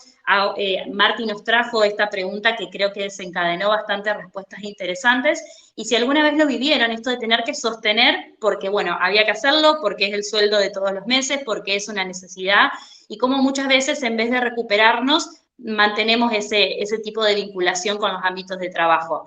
En vez de sostener, estamos resistiendo, en vez de recuperarnos, estamos tolerando estos hábitos. Y ese va a ser como un poco el corazón de lo que vamos a ver en este bloque. Vamos a Ahí, empezar. Ajá, ahí perdón. Miguel nos aporta que sí, que trabaja en la Fuerza de Seguridad, así que es un sí rotundo. Miguel, te invitamos, si querés, a compartirnos un Prender. poquito más sobre eso, a escucharte. Sí, ¿qué tal? Sí, obviamente que sí, es como dije, un sí rotundo porque ya son casi 10 años trabajando ahí, soy psicólogo de una unidad penal y no, obviamente, cómo tira, digamos, la jerarquía, está así como lo escribieron, porque son organizaciones sumamente jerárquicas, más allá de que son públicas, también tienen naturalizado el tema de la violencia laboral, institucional, muchas cuestiones, la recarga laboral, ¿sí? No descanso o tampoco, digamos, la cuestión estratégica de poder decir, bueno, organizar, digamos, el trabajo diario acorde a lo que se necesita, ¿no? Es como un día a día muy desorganizado y siempre, digamos, la culpa la tiene el que tiene menor jerarquía, ¿no? Va bajando la culpa, ¿no? Buscan los culpables por ese lado y bueno, ¿cómo lo resuelve el cambio de tipo uno? Sacan a una persona, la ubican en otro lugar y creen que lo resuelve los peleados, por decirte un ejemplo muy burdo y concreto. Pero sí, bueno, y yo los recursos que activé, más allá de terapia psicológica, más allá de hacer otras actividades por fuera, o sea, recreativa, también activé otro trabajo que el consultorio, que es lo que a mí me está devolviendo mucho de lo que mi recorrido, digamos, académico, profesional. También la formación, sigo formándome. Recursos humanos en una tecnicatura que estoy haciendo, maestría en trabajo organizacional también, y una especialización en modelos sistémicos, o sea, es mucho lo que estoy haciendo, ya lo sé, Pero bueno, en eso, digamos, como que me estoy nutriendo como para tener una visión un poco más integrada, por decirlo así, o más de herramientas o recursos para la hora de trabajar. De hecho, me gusta acompañar personas que atraviesan situación de ansiedad, y como le decía Mati, ¿no? Esto de lo laboral, cómo lo laboral afecta la vida de las personas. Así que por ahí voy, resumidamente. Excelente, Miguel. Gracias por ese aporte y de la realidad de lo que es también en las culturas verticales y cómo funciona muchas veces como un tablero de ajedrez, donde las fichas que tienen obviamente más valor y más poder van destituyendo un poco al resto, y ahí es donde, bueno, yo quiero introducirme con este concepto de resiliencia. Es una, creo, de las palabras más usadas, y a veces que está bueno poder identificar cuál es el verdadero concepto de esta palabra. Siempre hay algo que decimos y quizás se les van a venir personas a la cabeza: esta persona es muy resiliente. La usamos como un elogio generalmente, ¿sí? Como si fuera un rasgo de la personalidad, algo que las personas tienen o algo que algunas personas no lo tienen. Hasta incluso, y esto como lo hablamos un poco, lo hablé yo hoy en el grupo con los chicos a modo de chiste, creo que debe ser de las palabras más tatuadas en los cuerpos humanos. Si alguien tiene tatuada la palabra resiliencia, creo que me gustaría que lo comparta, porque es una palabra que lo usamos muchísimo y que muchas veces, acá me pueden un poco acompañar con lo que ustedes piensan, está asociado a poder salvar adversidades, a esta visión del ave fénix saliendo de las situaciones tal vez más difíciles o adversas de la vida. No sé qué opinión ustedes tienen sobre qué es la resiliencia desde el ámbito más personal. ¿Cómo lo ven ustedes? Capaz mis compañeros me pueden dar su aporte. Sí, Carpe Diem también es una de las grandes frases. Sí, sí. No sé si alguien tiene alguna visión más sobre qué es la resiliencia o cómo vive alguien resiliente. Perfecto, ahí Nadia nos comparte un poco en el chat también su visión sobre las situaciones adversas. A mí me gustaría un poquito hablar realmente y enfocarlo y contextualizarlo en el entorno del trabajo. Algunas investigaciones confirmaron que hay otra cuestión que define a la resiliencia. Hay una manera distinta de verla, de cómo quizás consideramos en el común de las personas. Algo que debemos tener claro es que la resiliencia no es un rasgo estático, no es algo propio o estático o fijo de la personalidad. Más bien es como un fenómeno que es dinámico, que está en movimiento, y ese movimiento que significa que está en la interacción de muchos mecanismos psicosociales que también en un principio Mati los mencionó. Es decir, que la resiliencia o ser resiliente, no es algo con lo que se nace, sino más bien que es algo que se construye. Por lo tanto, quienes que quizás hoy consideran que no son resilientes, es algo que lo pueden construir y que lo pueden obviamente ir desarrollando, y esto muchas veces las experiencias laborales, las experiencias de las vidas nos forman y nos construyen en este gran concepto. Y algo clave también para quienes trabajamos en el ámbito de recursos humanos o quienes lideran o lideramos espacios de trabajo, tenemos que tener en cuenta que un entorno puede o facilitar la resiliencia de sus personas o las puede destruir totalmente. ¿Y qué quiero decir con esto? Que las organizaciones tienen una responsabilidad directa sobre la capacidad de resiliencia de su gente. Y Miguel acá trajo un poco su experiencia de cómo eso ha ido afectándolo, ¿sí? Entonces, si ustedes ven en el slide que están viendo ahora en pantalla, hay un concepto que lo traen estos autores, que son Contreras y González, y lo definen a la resiliencia como esta capacidad de adaptarse, de reorganizarse y de innovar bajo presión. Y de esta manera, obviamente, poder mantener el desempeño y el bienestar que es colectivo. Si ven esos tres verbos que pueden ver en el concepto, son como verbos en movimiento, y acá traemos este dinamismo que hablamos de la resiliencia. Cuando hablamos de adaptarnos, tiene que ver con este concepto, esta visión de no rendirnos, de que tenemos que movernos con la ola, movernos con lo que se viene, y eso tiene que ver con esta soft skills o habilidad blanda que muchas veces se busca, de esta capacidad de adaptación a los distintos entornos y a ser flexibles, ¿sí? Algo muy buscado hoy a la hora de completar un formulario para postularse a una vacante, esta capacidad adaptativa constantemente. También la posibilidad, y otro verbo que vemos acá, de reorganizarse, de revisar lo que, bueno, hoy quizás no está funcionando, y poder armar algo nuevo con esto que quizás hoy no está teniendo un buen desarrollo. E innovar, acá viene la parte creativa, es otro verbo importante que define, que podemos ver en esta definición, que es poder ir generando soluciones incluso cuando hay presión, incluso cuando la situación no nos permite avanzar, sino tener la capacidad proactiva de buscar otra mirada, de pararnos desde otro lugar. Y lo tomo a Miguel porque se animó a prender el micrófono y él dijo, yo me sigo capacitando para poder innovar en mis espacios de trabajo y poder tener un aporte y una mirada distinta. Y con este concepto que ustedes pueden ver acá, me resulta importante poder hablar de esto, de que la resiliencia no es algo estático.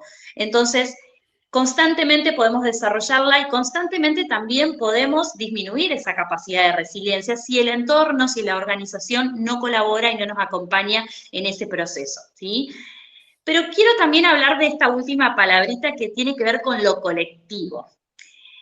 No se trata solamente de que se enfoque en una sola persona. Es el equipo, es el área y es la organización quien fomenta esta resiliencia en cada persona, pero por consecuencia va a generar espacios de trabajo, espacios de equipo y organizaciones sumamente resilientes dentro de la generalidad de lo que son los equipos de trabajo, ¿sí? Veo que tengo una manito levantada y quisiera ver, Mati, qué querés aportar sobre esto antes de seguir avanzando. No, perdón, Ari, te interrumpí, quería un poco soplar tu casita. Dale. A ver, un poco la línea que decía Martu, ¿no? La cuestión de resultados, de cambios. ¿Cómo creerías vos que a una empresa se la puede convencer para entender que la resiliencia hoy en día es una buena estrategia en términos económicos, en términos productivos? ¿Por qué una empresa debería incorporar una política resiliente para sus equipos de trabajo? ¿Y cómo? ¿Y cómo lo hace? O sea, yo soy CEO, gerente, director general, y leí un podcast que hablaba de resiliencia. Y dije, mira qué lindo, suena bien la palabra, y lo quiero traer a mi equipo. ¿Cómo hago para conectarme con eso? ¿Y cómo vos recomendarías que una empresa introduzca esta cuestión de resiliencia colectiva y por qué debería hacerlo? Así es. Bueno, gracias, Mati. Incluso es una pregunta que yo me la hice y también un poco Agus la fue respondiendo, porque yo pensaba cómo propongo esta palabra tan linda y que parece tan positiva, quizás en un CEO o en un gerente que tal vez tiene cierta resistencia a esas incorporaciones o a trabajar en estos espacios resilientes y fomentar eso. Y yo decía, bueno, si me encuentro frente a una situación o un líder demasiado estructurado y demasiado rígido, yo pensaría directamente en números y en resultados. La Organización Mundial hace referencia a que la inversión de $1 en salud mental trae por consecuencia y por retribución $4 en productividad. Entonces, si tal vez no puedo acceder con la presentación, digámosle, a través de una justificación de los beneficios que puede traer, quiero mostrarle los beneficios económicos o de números o de productividad que eso puede generar. Y creo que podría ser una buena forma de poder por lo menos dar un inicio y después viene la parte de poder justificar por qué es tan interesante que la organización sea la fomentadora de estos espacios de trabajo resilientes, pero responder un poco acerca de lo que me preguntaste. Veo otra manito. Yo, porque no me harto de hablar, te soplo desde el otro lado. Ok. No, yo mientras que hablaba me pasa un poco lo contrario que a Mati, siento como que en esto también, viste, de los team building, no hablo mal en inglés yo, pero de las capacitaciones, es como que a veces quieren curitas, ¿no? Las organizaciones, y siento como que va habiendo como palabras de moda, ¿no? Y esto es como, bueno, sí, perdón mi gato, ¿no? Dame una jornada de resiliencia y salimos adelante, ¿no? ¿Cómo podríamos diferenciar? Y te lo pregunto en serio, porque no he abordado el tema, no sé cómo lo has visto vos, que no sea esto de aguantar, ¿no? Que no sea pedirle a los trabajadores como, bueno, reorganízate, ¿no? A mí me parece interesante porque yo siempre le digo a las organizaciones que ninguna organización está muerta, se puede cambiar. si se puede readaptar. Entonces, me parece desde ahí que no es una palabra tan nueva, pero sí me preocupa esto de cómo no le estamos pidiendo a la gente, bueno, ser resiliente, ¿no? Sí. Anda resolviendo y vamos viendo. Es verdad, porque, y esto también un poco lo voy a traer después cuando, ahí creo que Caro hizo un aporte, pero creo que también lo voy a responder un poco con esto de cuál es la cultura en la que estamos, ¿sí? ¿Cuál es la cultura ideal de la cultura real? ¿Realmente esto que queremos transmitir es posible en la cultura en la que hoy estamos posicionados? ¿Es posible con los recursos con los que hoy contamos? Porque muchas veces podemos traer conceptos sumamente interesantes que funcionan en otras organizaciones, pero cómo esto lo adapto a mi realidad, ¿sí? Cómo esto que hay apertura, hay interés por conocer, es adaptable a lo que yo tengo hoy como predisposición tanto en las personas, o si el equipo también es grande, o si está dispuesto y hay disponibilidad también. Y traigo acá mucho de lo que habló Agus y de lo que habló también Mati, disponibilidad emocional para poder hacer espacio para traer estos conceptos y que no solo traerlos, sino hacerlos que funcionen, ¿sí? Y acá tiene que haber, lo que hablamos de esto, la congruencia y también que sean sostenibles en el tiempo. Marti, ¿querés apoyar? Sí, ahí, Ari, te sumo, que me parece algo importante que vos dijiste, que esto se puede construir, ¿no? Que ahí también Caro un poco preguntaba y te tomo el comentario de ella por si querés aportar algo, ¿no? Ella pone, ¿es posible la resiliencia en una estructura jerárquica?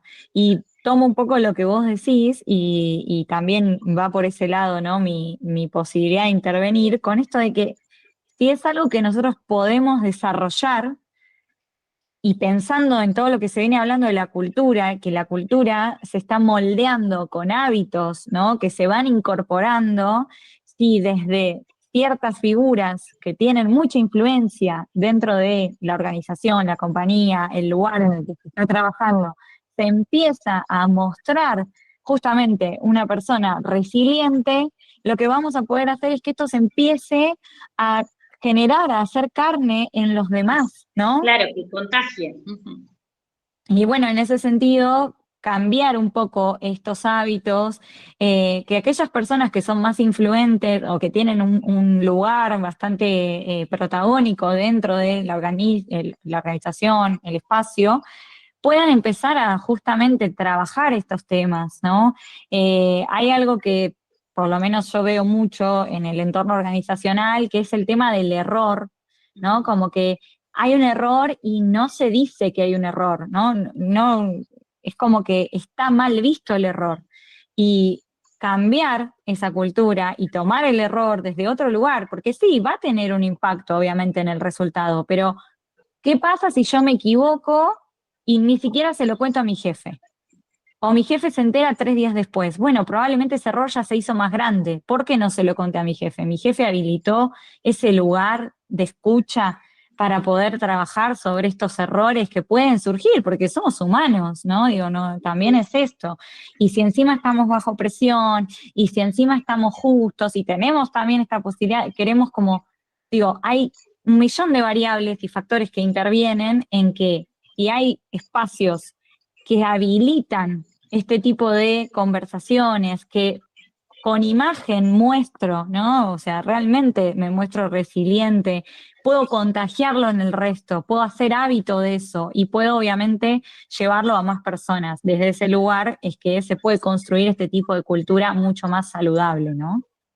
Excelente, gracias Marti. Eso habla mucho de la confianza. Esto lo voy a tratar más adelante porque creo que es un valor fundamental que debe generarse en todo tipo de organización, independientemente un poco. No te adelantes todavía, Mati, quiero seguir un poquito hablando de resiliencia porque en realidad esto me sirve un poco para darle más sustento a este concepto de cuáles generalmente son los componentes que son claves para considerar tal vez un entorno resiliente.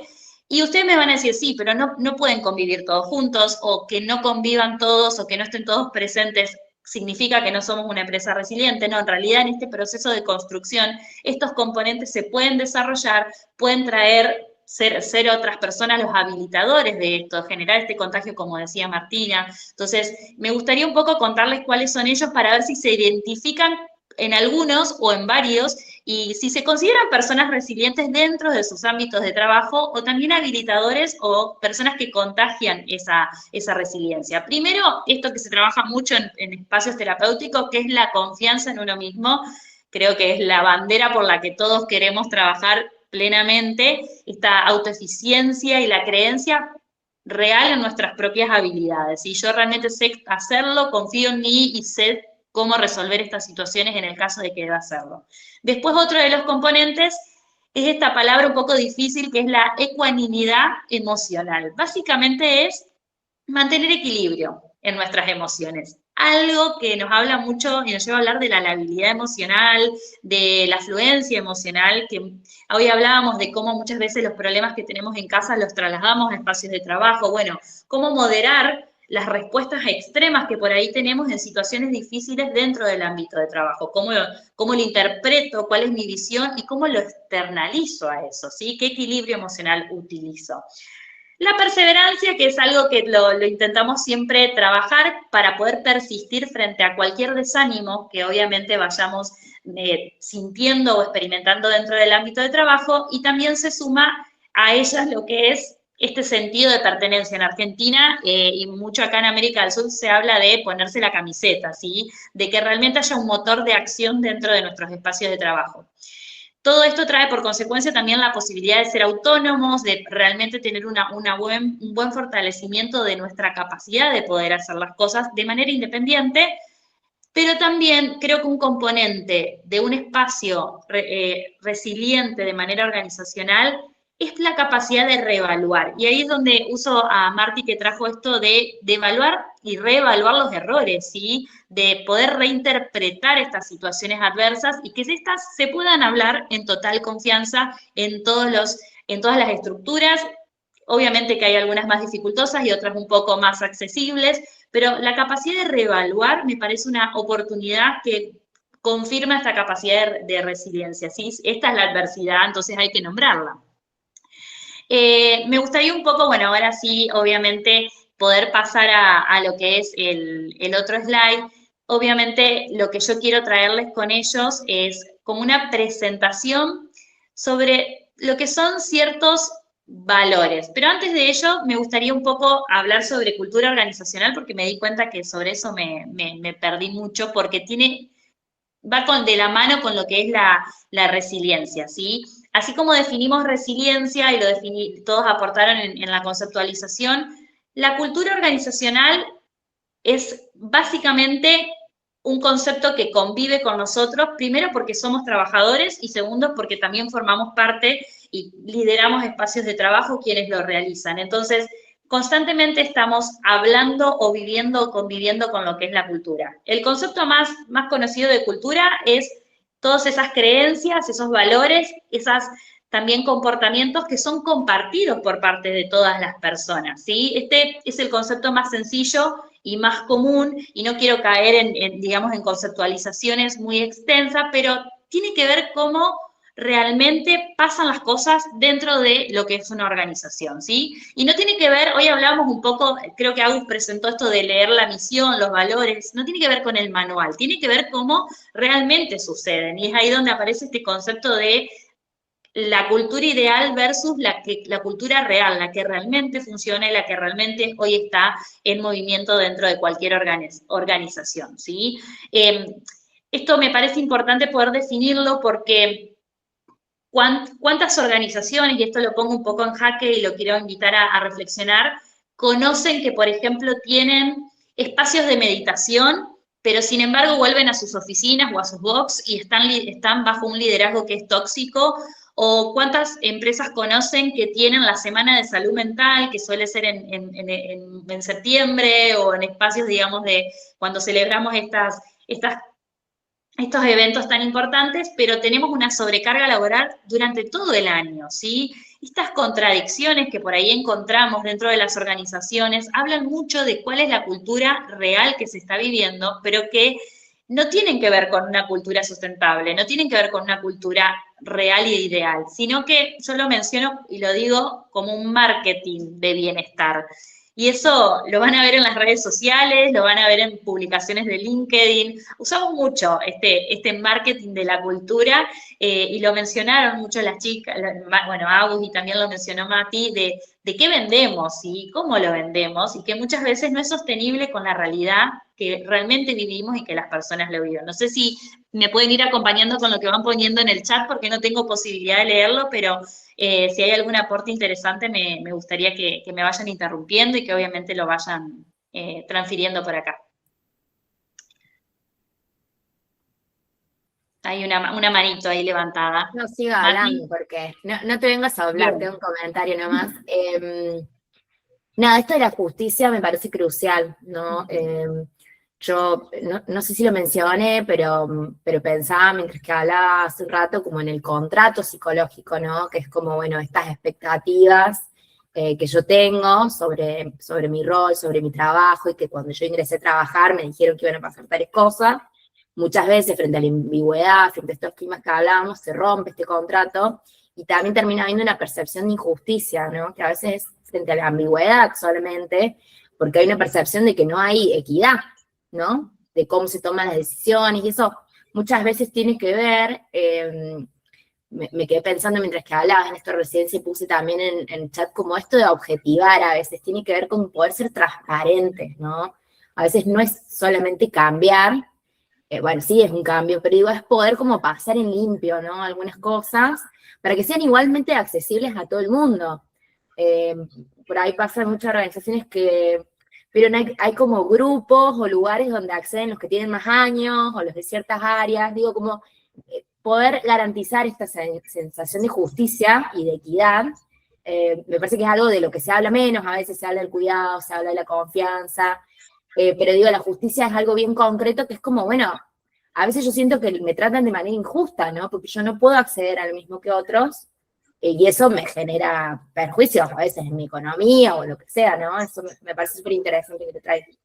Gracias, Agus. Sí, me alegra mucho que lo sumes porque es un concepto que está en los libros, que se investiga y que realmente lo vivimos o lo hemos tenido que experimentar tal vez algunos en algunas de las experiencias y está bueno que lo aportes en este espacio. Yo, si tuviera que un poco tener que definir cuál es la cultura saludable, cuál es la cultura ideal, no puedo dejar de lado lo que mencionó tal vez Mati y también lo mencionó un poco Agus, sobre los factores psicosociales y cómo esos influyen significativamente en lo que es la salud de los trabajadores y obviamente en su desempeño. Hay factores que son favorables porque son los que tienen que estar presentes y que cuando están presentes favorecen obviamente a lo que es el desempeño de los trabajadores. Este clima organizacional positivo, hablamos mucho del espacio de lo que es el líder, de qué líderes realmente son abiertos y permiten que fomenten estas culturas saludables, que exista la comunicación, que la mencionamos un montón. El apoyo también entre colegas, ¿sí? No nos olvidemos también de nuestros pares y de quienes nos acompañan en el día a día y mencionábamos esto de también nosotros estar atentos a percibir quizás cuestiones que no colaboran con esta cultura que sea muy saludable y que no colabora con el desempeño de quizás quien se sienta todos los días al lado mío. ¿Por qué? ¿Por qué favorecen? Porque siempre van a generar motivación, genera más compromiso y obviamente mucha más satisfacción laboral. Y también dentro de estos factores psicosociales están los que no colaboran, que son inadecuados y que muchas veces si están como dominantes pueden generar más demotivación, rotación y obviamente un desgaste emocional a las personas que colaboran dentro de una organización. Esta presión sin pausa, la falta de autonomía para tomar decisiones o la falta de participar en decisiones tan importantes y obviamente lo que es el reconocimiento también, si esto de la justicia que hablaba Agus, bueno, de ser reconocido de igual a igual en cada uno de mis progresos y también de poder también ser reconocidos en espacios de los errores también, de poder, digamos, poder tener la posibilidad de ser escuchado cuando algo no funciona, cuando algo no se comprende, cuando algo no lo estoy entendiendo. Y ese concepto de justicia o de injusticia dentro de las organizaciones, obviamente es un gran generador de estrés crónico, es un gran generador de problemas de sueño, de problemas alimenticios, eso lo pueden también, acabo una pequeña publicidad de un curso que pueden acceder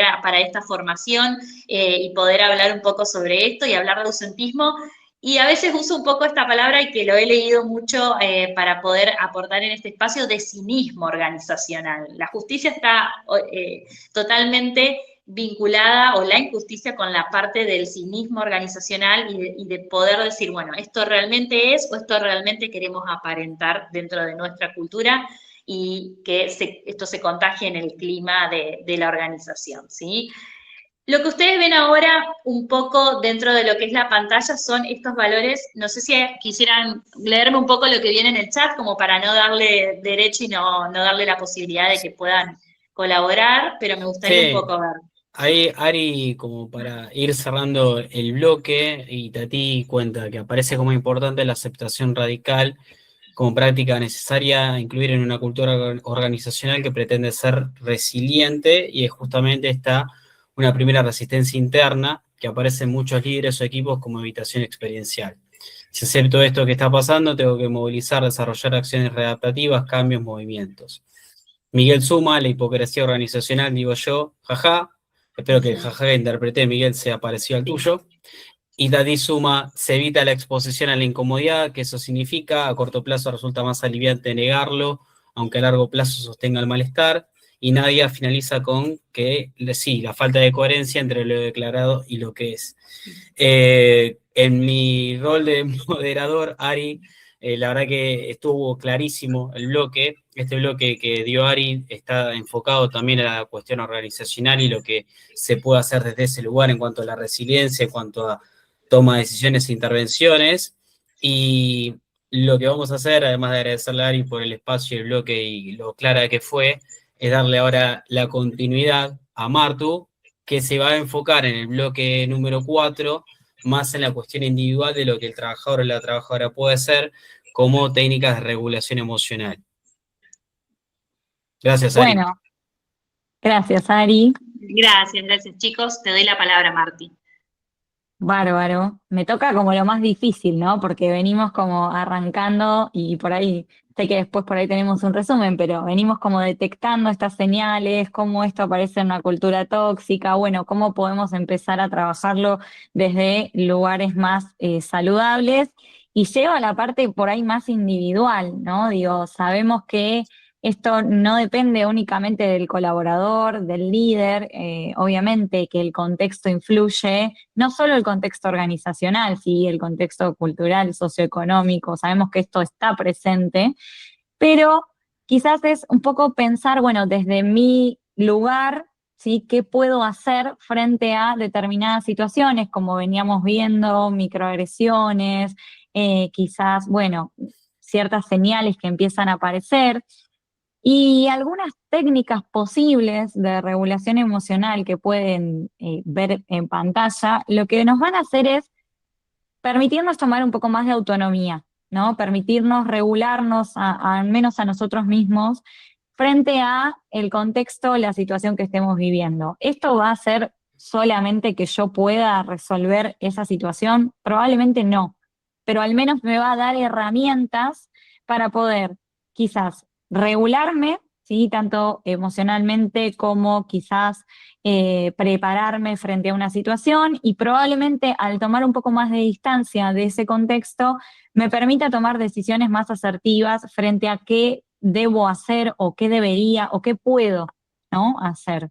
Me parece importante como hacer esta pequeña distinción antes de arrancar, ¿no? Como para tomarlo ahí en cuenta, que es algo concreto que yo puedo llevar adelante. Si pensamos en la reestructuración cognitiva, lo que podemos pensar justamente es esto de, bueno, ¿qué me pasa cuando de repente por ahí, voy a ir a un ejemplo que me pasó personalmente, ¿no? Yo tenía una líder que me llamaba o me pedía hablar, y frente a esa situación, yo lo que primero pensaba era, en algo me equivoqué, algo hice mal, algo tuve un error, y ya ingresaba como a esa llamada, como tensionada, nerviosa, pensando que algo malo iba a pasar.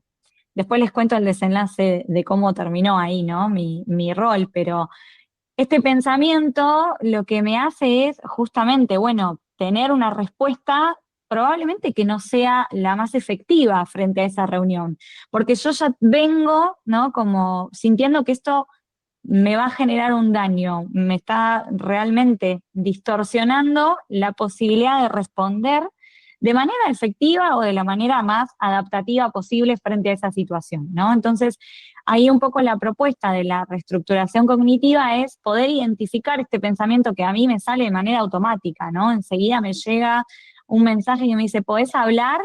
Y yo enseguida disparo este pensamiento, ¿no? Entonces, poder cuestionarme y poder trabajar sobre todas las veces que mi jefa me escribe y me dice, che, ¿podés hablar? ¿Realmente es porque me equivoqué en algo? ¿Realmente hice algo que estuvo mal?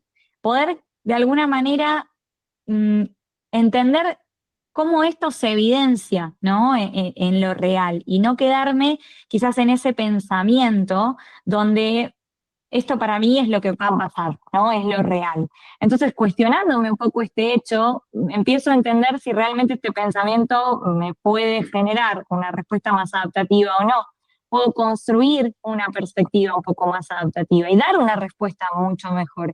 Y si de repente me escribe y me dice, ¿puedes hablar? Y yo en ese momento estoy terminando algo, quiero avanzar con otra cosa, mi respuesta, en vez de ser sí, ¿qué pasó? Porque probablemente damos esa respuesta muy automático, puede ser ¿lo podemos ver en 5 minutos que termino tal cosa?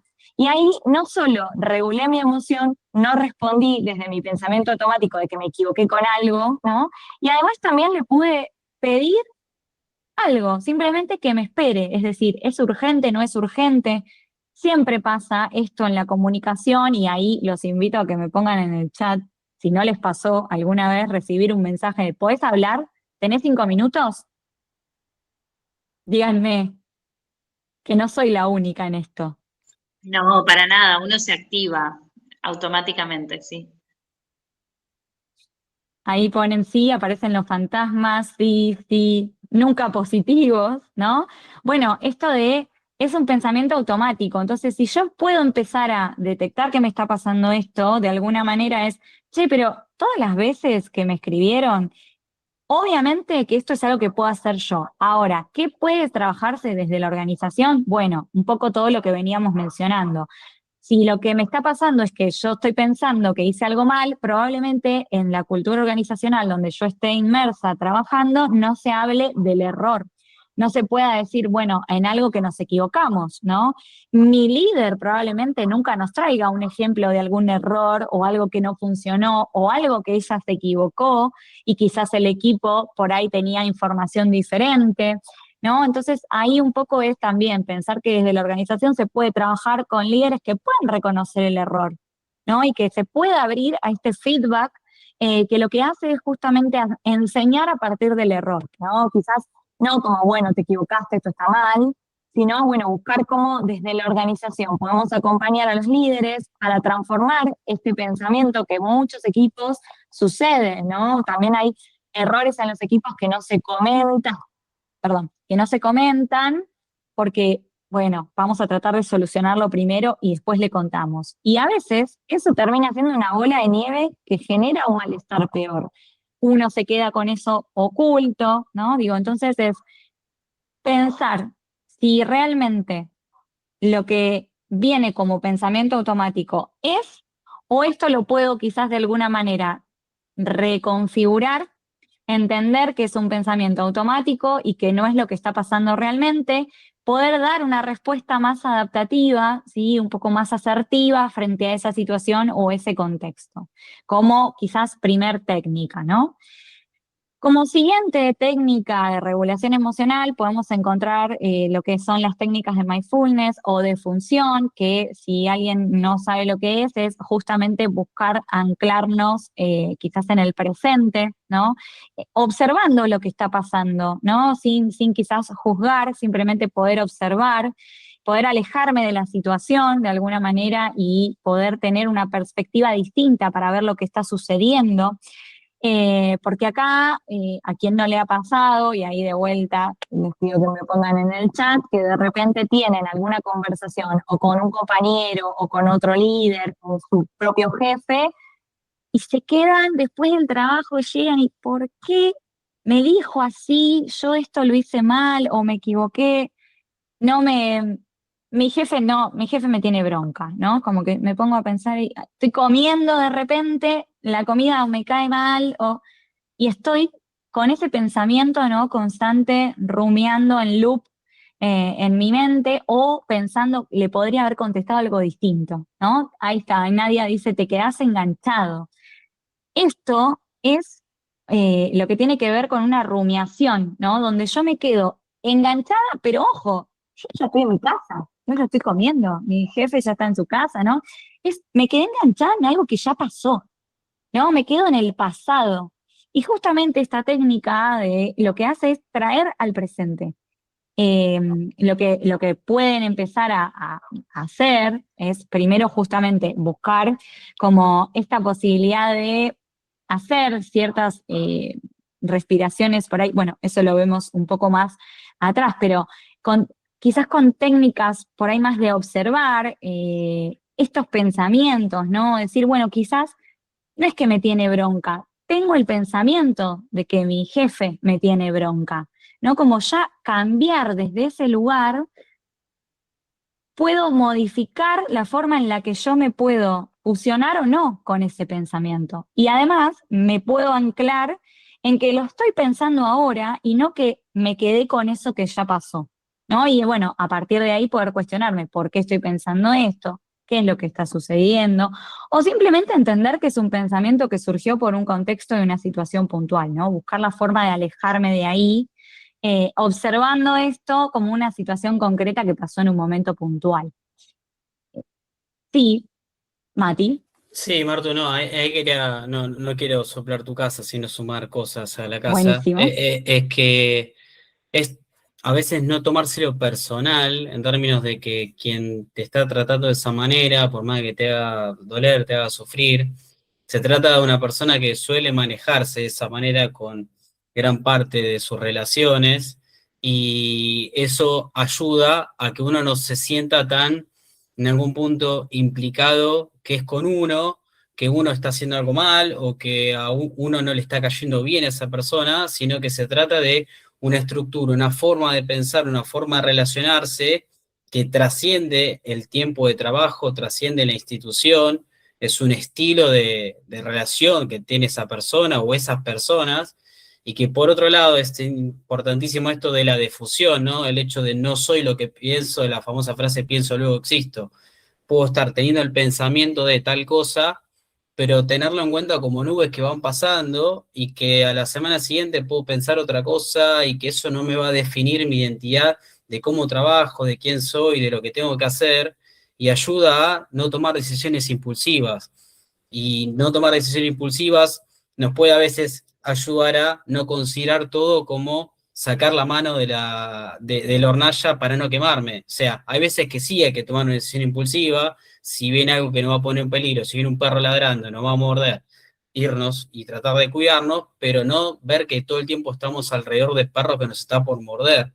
Poder permitirnos ese tiempo de pensar y decir, che, estoy teniendo el pensamiento de que me acabo de equivocar en una tarea y mi jefe o mi jefa me dijo algo que no estaba adecuado. Perfecto. Ahora, en la diacronía, ¿esto es común? ¿Esto es usual o está pasando ahora? Y de esa distancia que uno toma, ayuda a amortiguar el impacto del sufrimiento y sobre todo de la incomodidad. Sí, total. Gracias, Mati. ¿Agus? Ay, no podía habilitar. No, relacionado a lo que decía Mati, pero bueno, yo siempre me voy a la mirada macro, ¿no?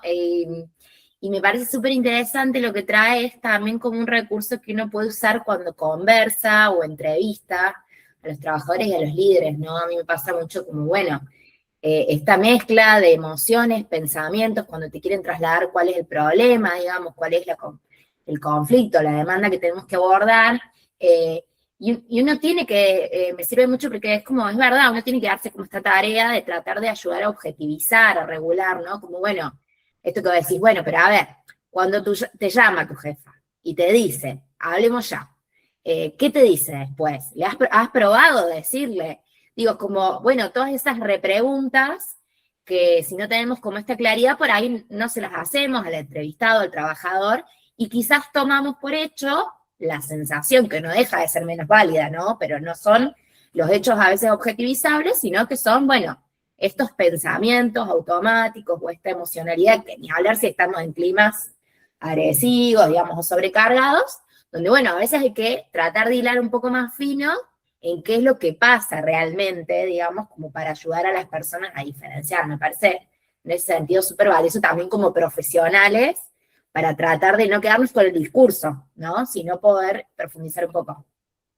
Sí, y tomando lo que vos decís, Agus, también hacerme la pregunta, ¿no? Yo decía, bueno, ¿qué hago? ¿Le contesto qué pasó directamente? ¿Dejo lo que estoy haciendo? ¿Me pongo a hacer la otra cosa? Y ahí, claro, me empiezo como a quemar, porque no termino una cosa, estoy con otra, ¿no? Digo, bueno, poder alejarme de esto, si es una interpretación mía, es un pensamiento, puedo preguntar, ¿no? De alguna manera, algo distinto, dar una respuesta un poco más adaptativa. Y por ahí, para no pasarnos mucho del tiempo, ir a la tercera y última técnica, ¿no? De regulación emocional, que tiene que ver con la autorregulación moral práctica, ¿no? Acá es algo bien concreto, que es posible de realizar, que demanda de cada uno en realidad y poder llevar adelante, que tiene que ver justamente con, bueno, respiraciones conscientes que se puedan llegar a hacer. Esto lo puedo hacer desde mi lugar, sentado, trabajando, desde donde me encuentre, si estoy trabajando en una operación, si estoy en un campo abierto, ¿no? Depende de la tarea que esté haciendo.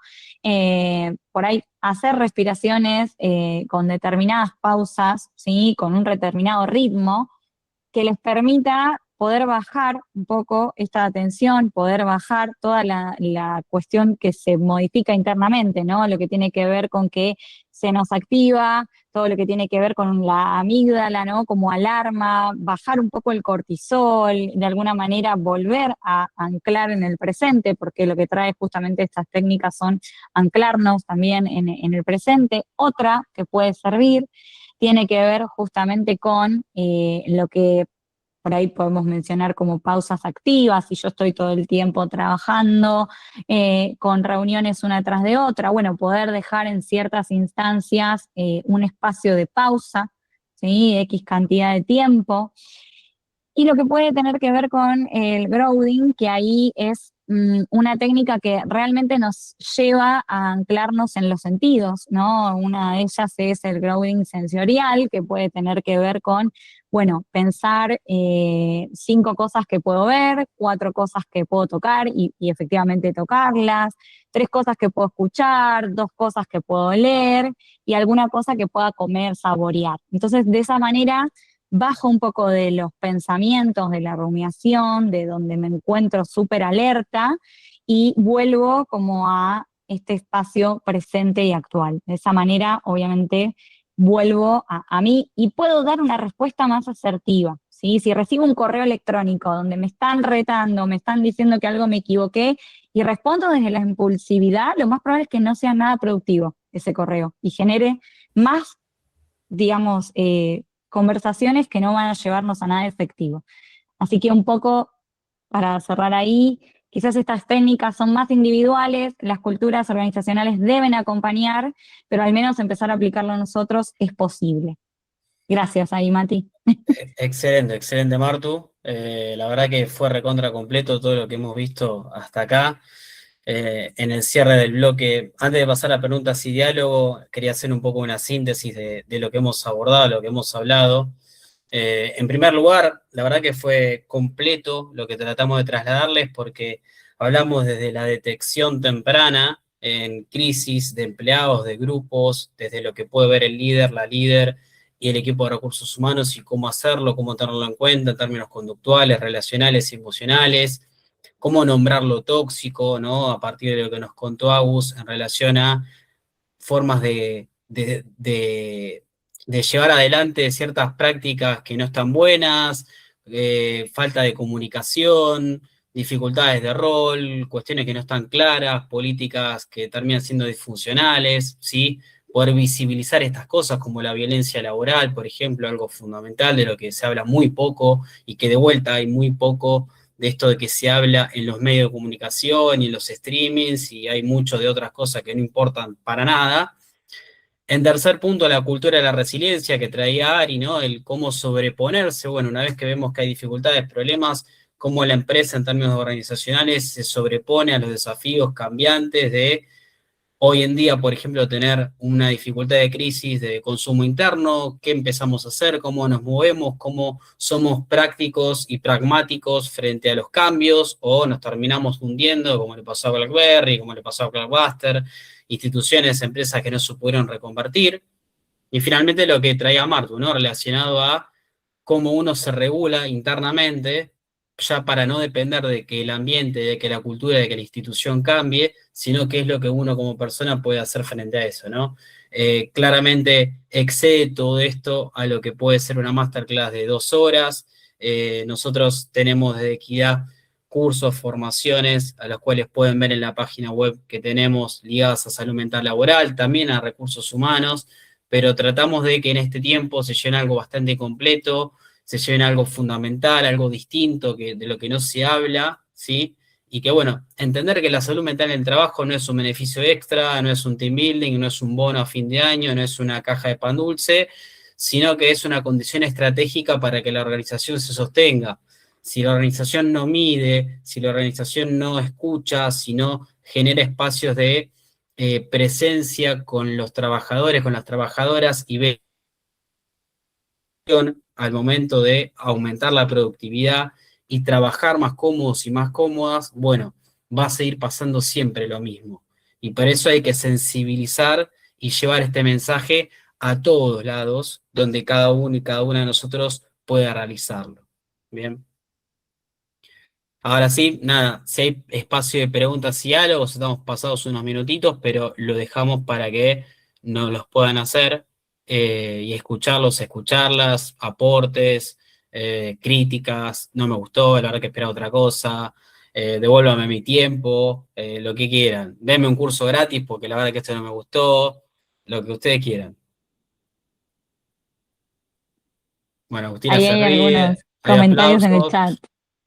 Nadia dice excelente, felicitaciones, gracias Nadia, gracias Itatí. Muy bueno, excelente, súper completo, dice Romina. Bueno, gracias por eso. También está bueno que el diálogo haya existido al transcurso de toda la clase, el conversatorio que tratamos de hacer. Así que también me voy tranquilo de que el diálogo y las preguntas estuvieron en ese punto. No sé si alguien quiere decir algo más. Yo dejo la diapo al final de agradecimiento por haber estado acá, por haberse quedado estos 5 minutos de escena que se están perdiendo para seguir estando conectados y conectadas, invitarlos a que nos conozcan Equidad Recursos, a que conozcan los cursos de cada una de las chicas que expusieron, de Agus, de Ari, de Martu, porque están ahí en la página de Equidad. Si tienen, en este caso, un rol importante de recursos humanos o en su empresa y pueden llevar que algo de las capacitaciones en salud mental que necesite su empresa, Equidad lo pueda hacer, están ahí los contactos para que nosotros lo podamos dar, y como les dije, tanto a personas como a empresas tratamos de llevar el mensaje del bienestar organizacional y personal como algo estratégico y clave dentro de las empresas.